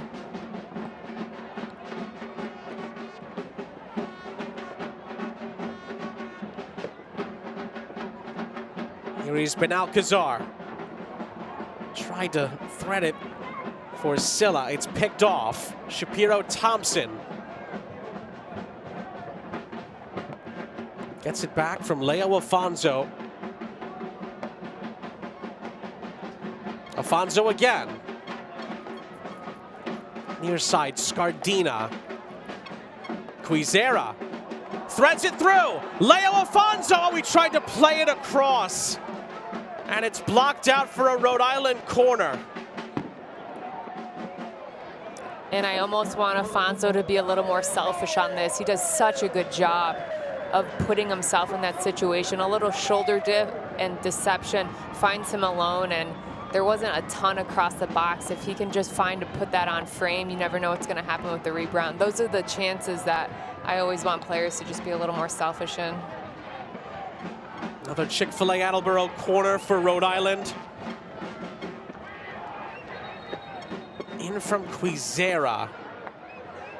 And I think the whistle went before. Talking to the referees, giving Grant Stoneman and Liam McKinnon. Trying to keep the extracurriculars to a minimum. Rhode Island will take it again.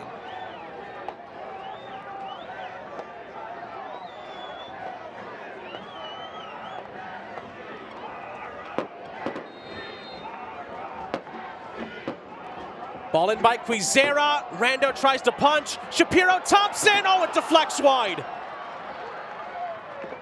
Looked like it was J.J. Williams who tried to redirect it. And again, Rhode Island comes so close. And they're so dangerous on these set pieces because they throw numbers into the box and they're always ready for second, third phase. Orange County does a really good job of just trying to weather that storm, condensing, compacting, throwing numbers behind the ball, making it hard, and a lot of traffic to play through.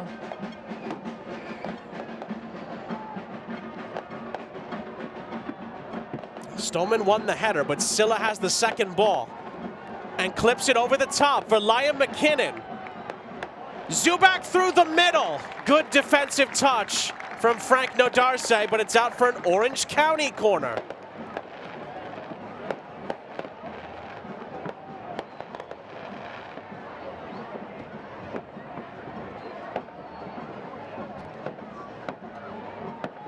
You said it earlier, Erica, it does feel like Orange County are getting more and more momentum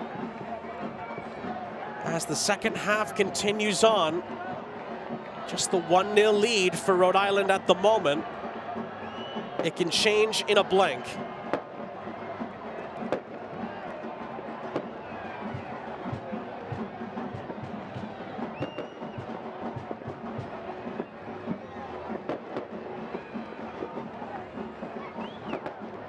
Just as many of you probably have assumed already, there are a lot of fireworks going off in the background. I'm sure those will continue long into the night.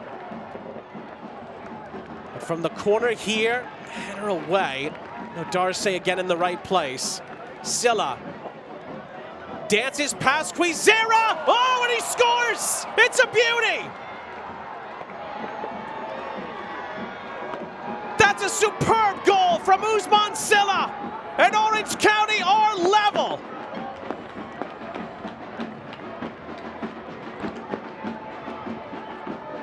What a little bit of momentum can do.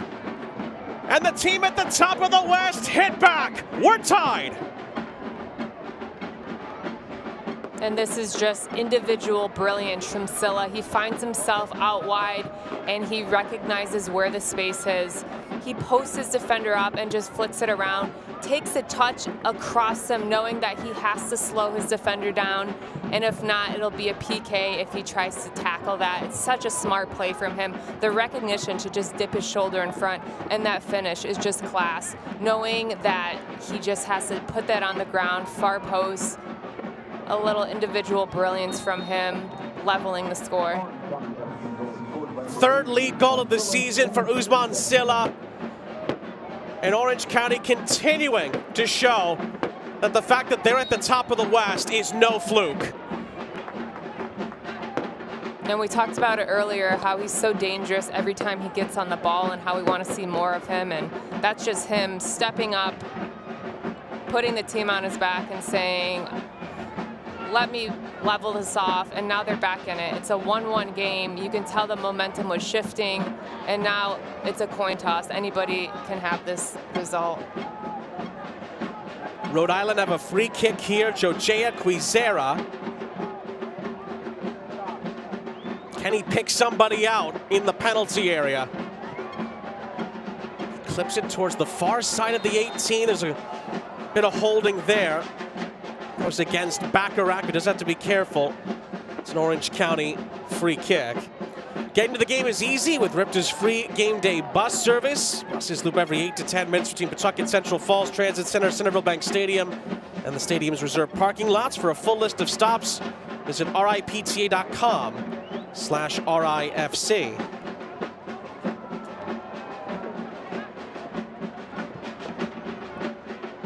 A wonderful response from Danny Stone's boys in the second half after going behind earlier, courtesy of Hugo Bacharach's header.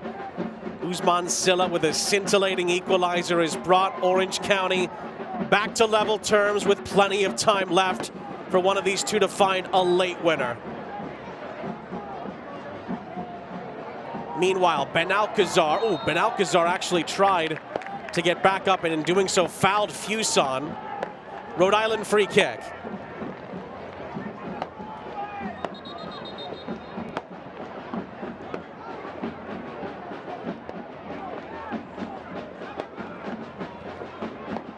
Whether it's on the field or in the office, great teams need great coverage. Delta Dental of Rhode Island offers affordable dental and vision plans with top-rated customer service. Learn more at deltadentalri.com. Sean St. Jacques, Erica Timrack, our entire crew. 20 minutes to go here on Independence Day in the USL Championship. It's been a really good contest between Rhode Island and Orange County. Orange County have the momentum at the moment, getting it back to 1-1 and hoping that they can maybe snatch all 3 points here to stay firmly on top of the West. That ball is feathered forward. The header from Yao is picked back up by Orange County here. This is Haggard. Chris Haggard gets it back on this near side and doesn't want to force it.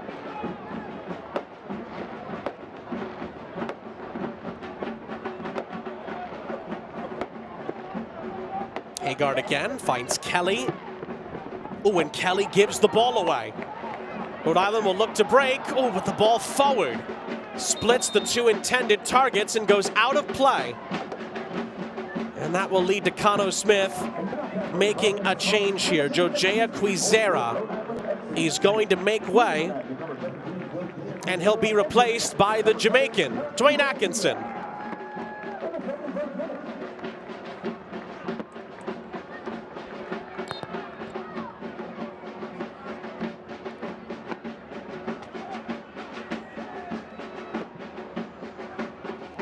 Dwayne Atkinson's been a player who has scored key goals since coming over from Cavalier in the Jamaican top flight, whether it's been in the league or in USL Cup play. Could he come on and be maybe a late hero here?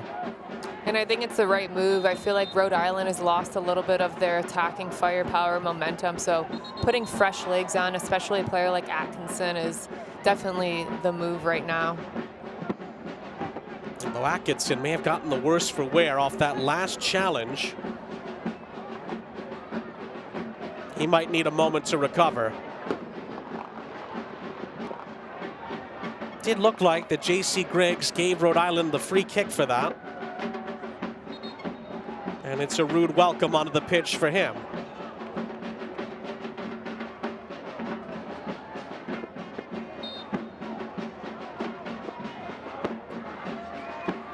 Miller Lite is a proud partner of RIFC. When it's game time, it's Miller time. This looks like in the end the referee's giving it back to Orange County on the restart.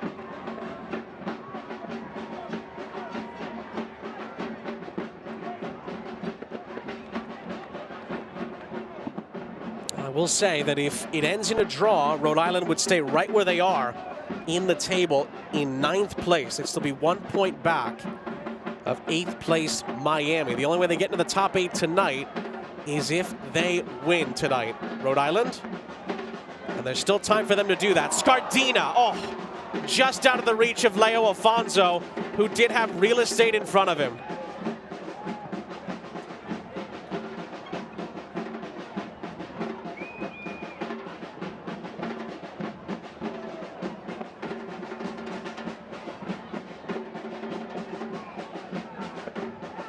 Just a brief update on the other games going on right now. 0-0 between Louisville and Hartford. Brooklyn are leading at Pittsburgh by 1-0.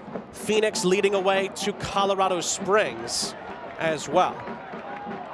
Shapiro Thompson gets away here, down this near side.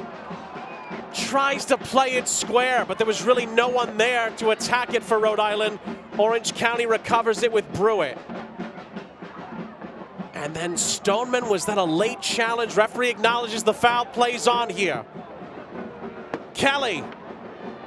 McKinnon tried to flick it into space, but Orange County recovers the possession here.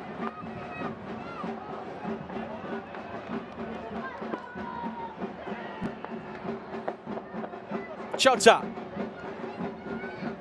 Spinning and trying to play it to the byline here. It's played into the middle. There's a critical Rhode Island touch on that. Bacharach and now No Darce are able to play through. Referee waves advantage here. Noah Fuson trying to gallop forward. Fuson cannot feed it through for Atkinson. Good step from Benalcazar.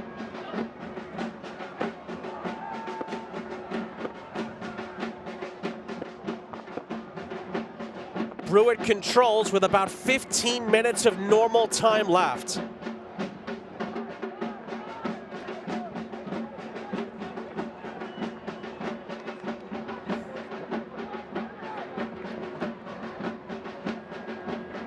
And you can tell that Rhode Island are being stretched in their shape a little bit. The gaps are just starting to open up a little more for Orange County, and they're able to win a lot of these second balls a lot easier than they were in the first half.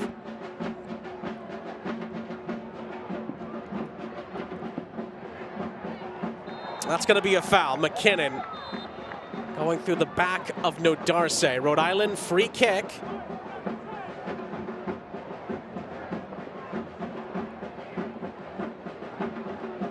Looks like that'll take us to our second half hydro break. As we tell you, the AAA Insurance is proud to be the official home, auto, and life insurance of RIFC.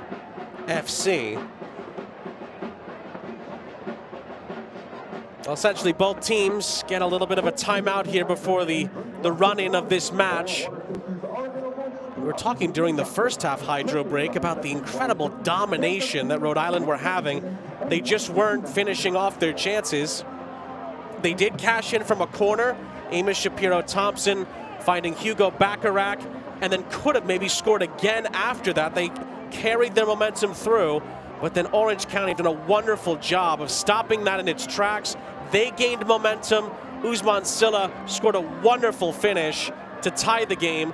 And now, and you said this earlier, it really feels like all three results are very much still in play here. 100%, and I think Rhode Island was so successful in the first half. They were high tempo, high press, but it's really hard to sustain that pace for 90 minutes. And I think Orange County did a good job of pretty much weathering the storm. They did concede, but they were able to win it back. But now the momentum shifted a little. It's getting stretched a little. There's gaps opening, and right now it's a little bit back and forth. It's transitional, it's high tempo on both sides. So it's just gonna come down, see if there's any more tactical subs, any more fresh legs coming on to really close out this game and see who walks away with 3 points. We go back through the two goals. The first one, Bacharach on the header in the 51st minute to give Rhode Island the lead. That's his first goal of the season. And it's great. He does have a height advantage, and he uses his strength and positioning to just really knock that home, but it starts with the service from Shapiro Thompson. Usman Silla with a little bit of magic for the equalizer. And you can just tell every time he gets the ball, something's going to happen, and it's just so smart, this touch. He just throws himself in front of his defender and then is able to just pull out a composed, classy finish into that far post. Both teams are out from the hydro break here. 12 minutes plus stoppage time to see who could potentially claim the points in what's been a bit of a prize fight here in the USL Championship so far tonight.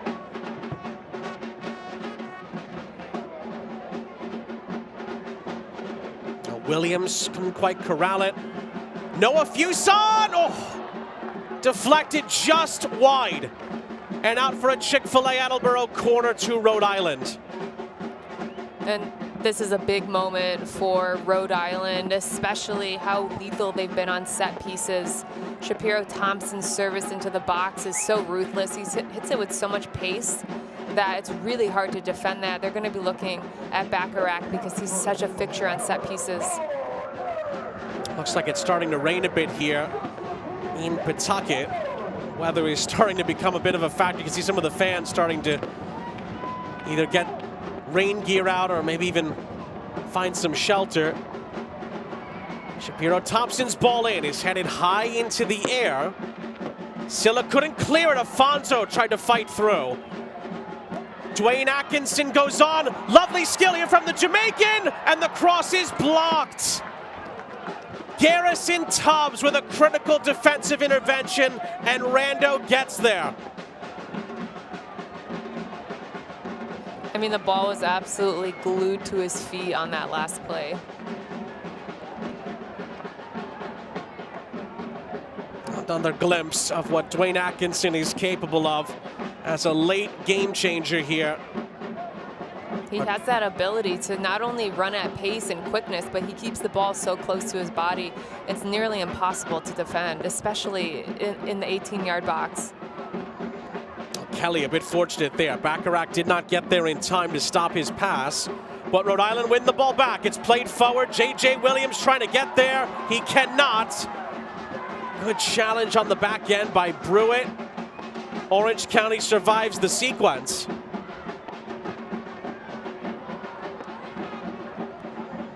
Now can they break up the other end? It's going to be a foul and a free kick. This time Karifa Yao puts in the challenge.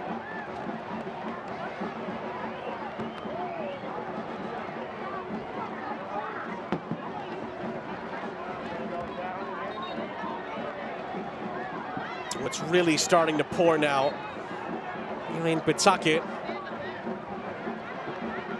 We'll see if that plays any kind of a factor on the remaining minutes here. Another critical touch from Tubbs with Williams lurking behind him. Rhode Island gets the throw.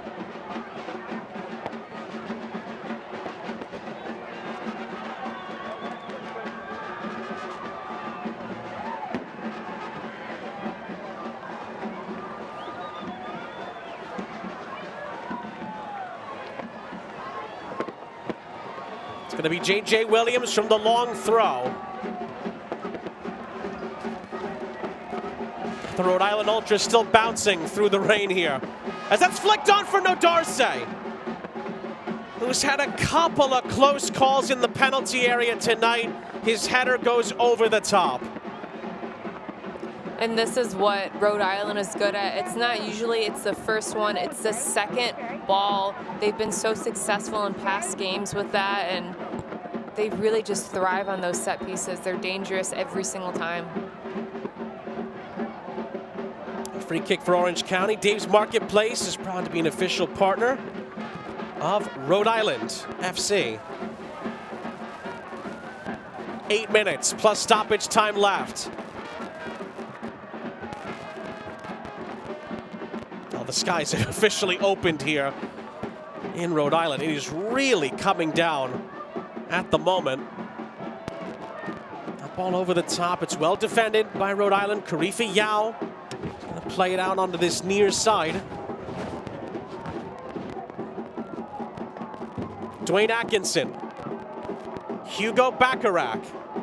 Outside of the boot feed, out to the far side. Rhode Island look to bring some numbers forward here. It's threaded through for J.J. Williams. Noah Fuson. Back for J.J. Williams, back for Noah Fuson. Good challenge by Tom Brewitt. Out for a throw-in on the far side.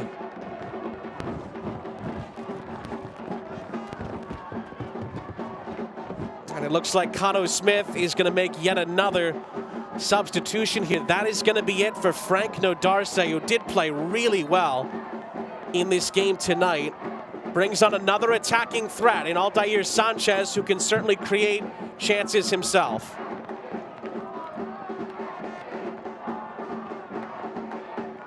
That That leaves Cotto Smith with one change left. From the long throw, it's headed towards Afonso. Dwayne Atkinson was winding up. In the end, Orange County, ooh, they could have cleared it. They didn't. Scardina. And then the chance for Fuson. Deflected, was it or not? It looks like it is going to be another Chick-fil-A Attleboro corner for Rhode Island. It'll be on the far side.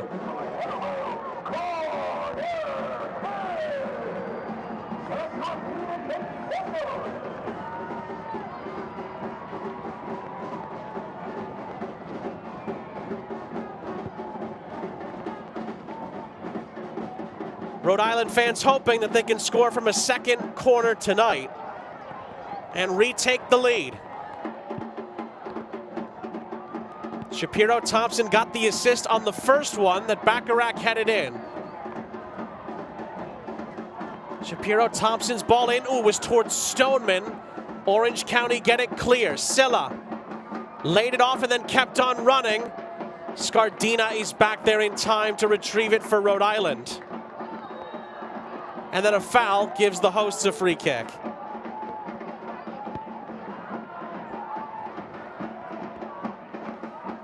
Scardina up ahead. Afonso was making the run. It's Amos Shapiro Thompson weaving in and out of challenges and then trying to shoot. It was blocked, handball, free kick for Rhode Island, and it's pretty much straight on from goal. And Orange County are not exactly pleased with the decision.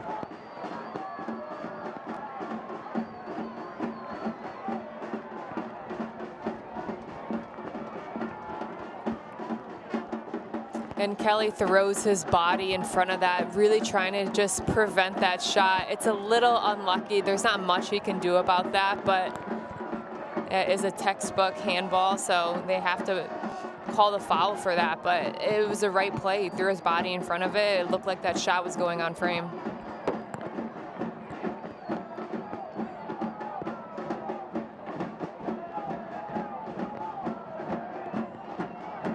I will say, though, it's really hard to slide tackle with your hands by your side.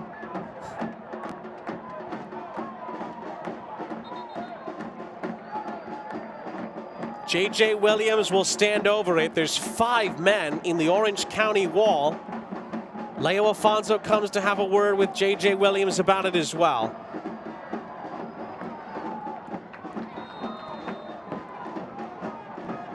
And then it looks like J.J. Williams is going to switch sides here. So Leo Afonso and J.J. Williams stand over it. It's Afonso into the wall. Headed high in the air and out of play.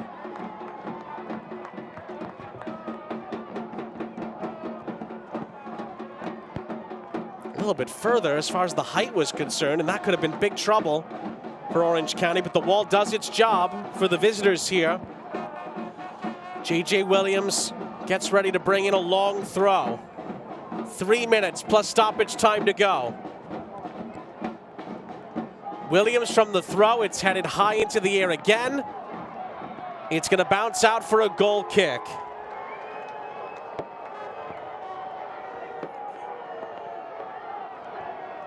Now looking for flexibility and a great deal on RIFC tickets. Select 5 home games of your choice for the 2026 season with a custom 5-game plan. Visit RhodeIslandFC.com/tickets to lock in your 5-game plan today.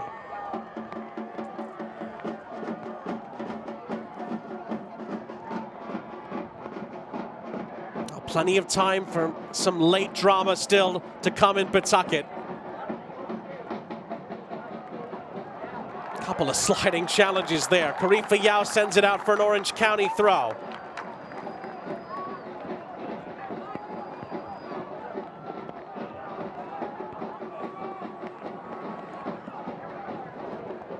And Alcazar's throw. Chris Hagar checks it down. Square from Solis. Back for Brewitt.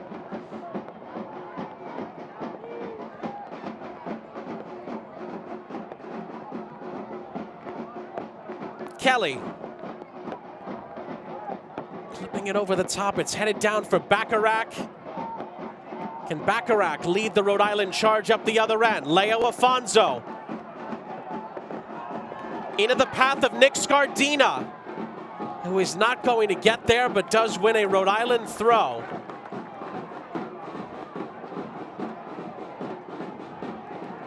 Scardina looks for help here, finds Shapiro Thompson. Leo Afonso. Back for Scardina. Shapiro Thompson whips the ball in. It deflects for Scardina. Scardina goes on. Was he dragged down? Referee says not enough. It deflects out for another corner.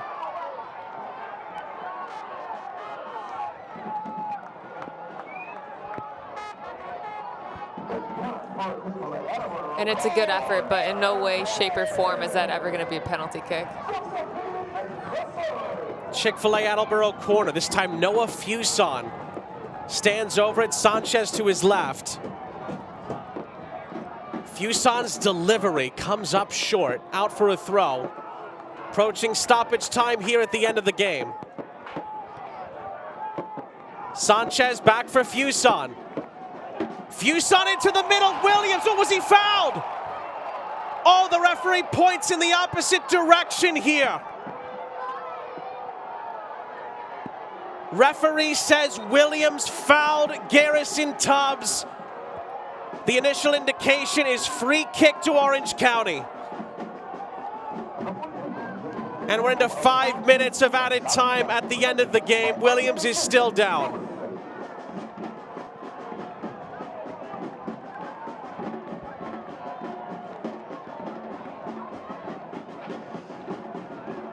And it's a good ball in. The way I'm looking at it, Tubbs pulls down Williams. I'm really surprised on that call.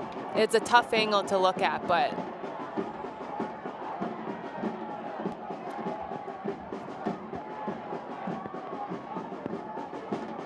unless there might have been something that we didn't see before, but based on the angle there, it's a bit tough to see how J.J. Williams commits a foul there.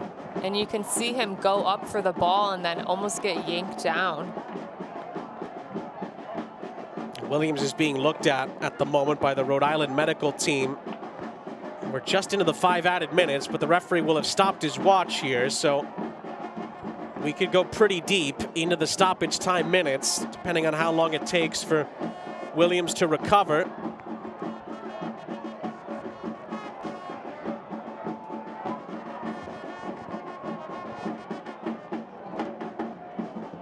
Well, it has been quite a battle here. Two teams that expect to have very, very long seasons going into the playoffs at the end of it.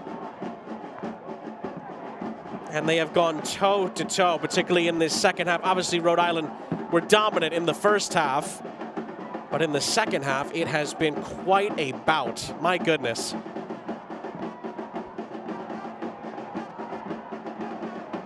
And Williams' nose has to be plugged up here. Looks like that injury stoppage was give or take 2 minutes.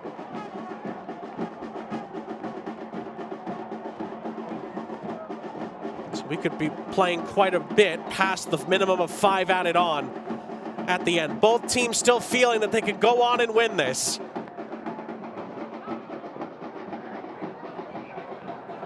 Silla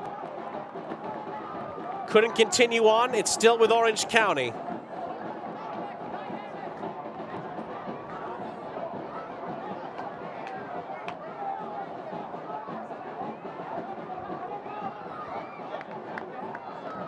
Benalcazar trying to find a teammate here. It was scraped through. Scardina tried to clear it, helped along by Dwayne Atkinson. Bacharach was pushed and then tried to spoon it up ahead for Fuson, but Orange County win it back. Solis. Ooh, Benalcazar was fouled. Free kick.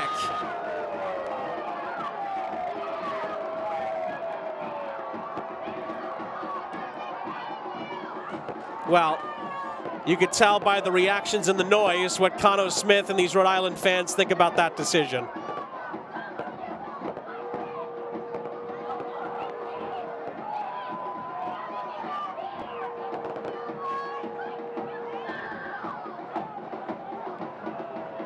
Does give Orange County a set-piece opportunity here, trying to put it into the penalty area.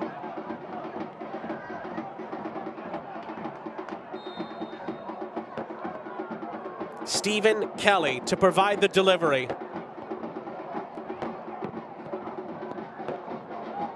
Again, tries to go to the far side edge of the 18. Rhode Island are able to clear it. Sent out a play by Chota. It's a Rhode Island throw, but it's got to be taken from the right spot. And that ball may have been sent into the river.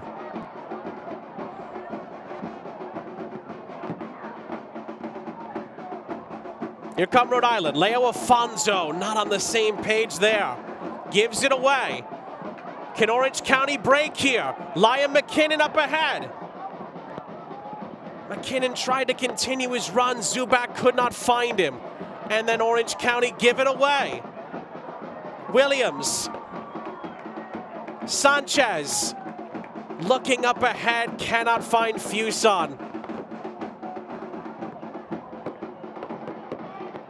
And a crossfield ball forward is headed by Scardina for Vegas. 5 minutes are just about up. We'll see how much longer we continue on. It's up to the referee. We think at least another minute or two. Atkinson is fouled. Rhode Island free kick, and they could push some numbers forward.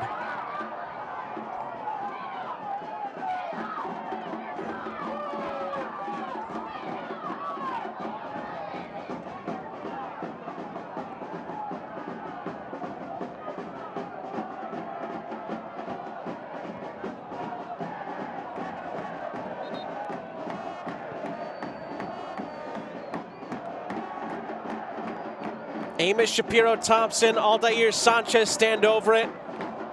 This could be one of the last chances of the game.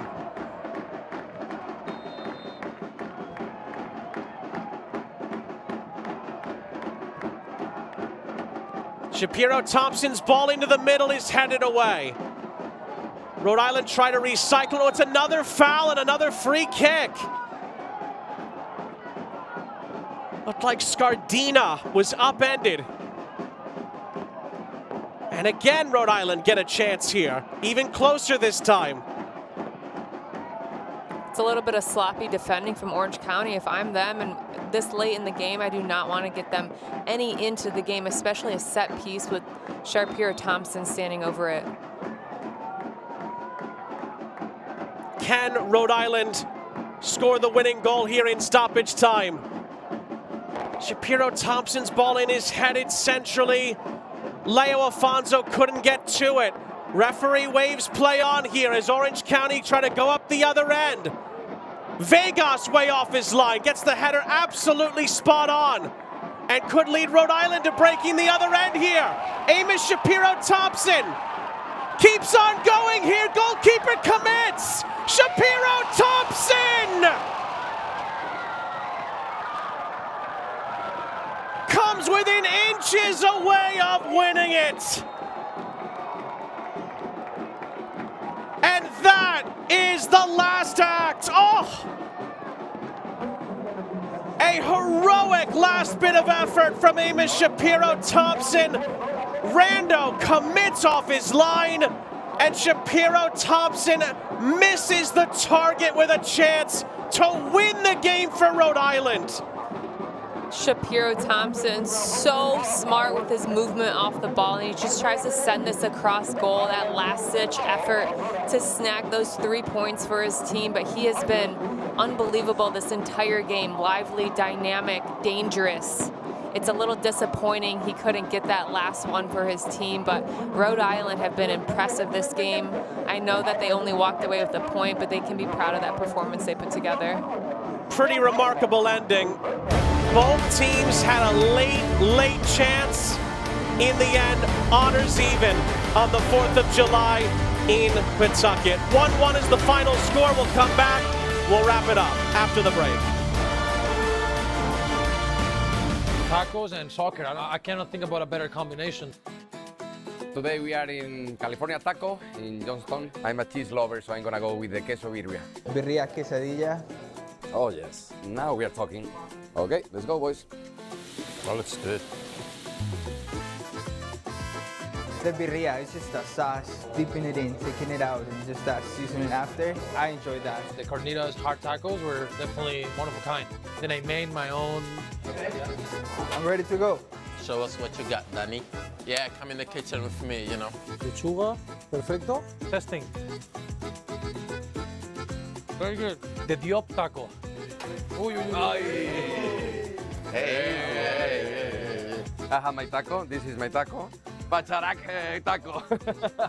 Hugo Bacharac taco. I'm making some soft tacos for Coque. He's our goalkeeper, so I gotta take care of him on and off the pitch. Thank you so much, Hamadi. Of course, man. Hamadi, the clients are getting impatient.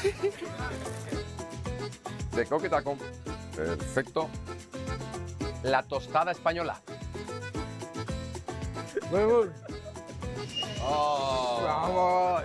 The special salad. Danny won with the presentation. I don't know with the flavor because la tostada española top level, but the presentation is better than mine, yeah. That is a place that I would suggest you guys to come.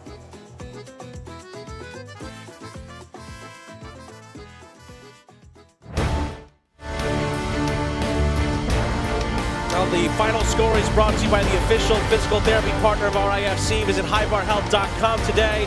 Begin your journey to feeling better, moving freely, and living fully. Sean St. Jacques, Erica Timrack here with you. Yes, there were fireworks at the end between Rhode Island and Orange County in more ways than one.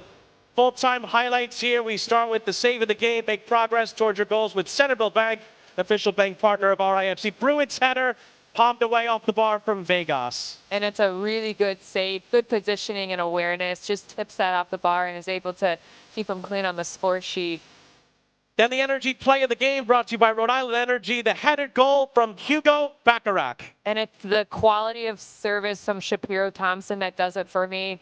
The pace in which he whips that ball in is unmatched. He's unbelievable on those set pieces. And then just a little bit of individual brilliance from Silla. He just recognizes exactly where the space is, knows to take the touch in front of his defender, has to slow him down, and then he just sees that far post wide open and is able to level it up. Then an incredible moment at the end. Wonderful effort from Amos Shapiro Thompson. He comes within inches of winning the game. And it's just really good combination play. He's been all over the field this game. He's been lively. He's been clinical. And he's going to want that one back. But they can be proud of that performance. They've definitely been dangerous this game. Full-time stats. In some ways, Rhode Island will wonder how they didn't win this one. 23 shots out shooting Orange County in total by 20, but the shots on target talk about the quality chances in and amongst it, and really the earned point here for Orange County goes back to weathering the storm in that first half. Exactly. They were able to pull out a point on the road, which was something that they can hang their hat on. 23 shots and only 3 being on target. Rhode Island is going to have to go to the training pitch and just work a little bit more on execution and end product for that one. In the end, it's another impressive road point for Orange County. They are now unbeaten in their last 6 games in the league, but they only did it by the hair on their chinny chin chin. Rhode Island was so close to winning it at the end, but it finishes 1-1 on a day, 4th of July, where yes, there was fireworks in every sense of the word at the end of the game. For Erica Timrack and her entire crew, Sean St. Jacques saying so long. Enjoy the rest of your 4th of July weekend. It finishes 1-1 in Rhode Island.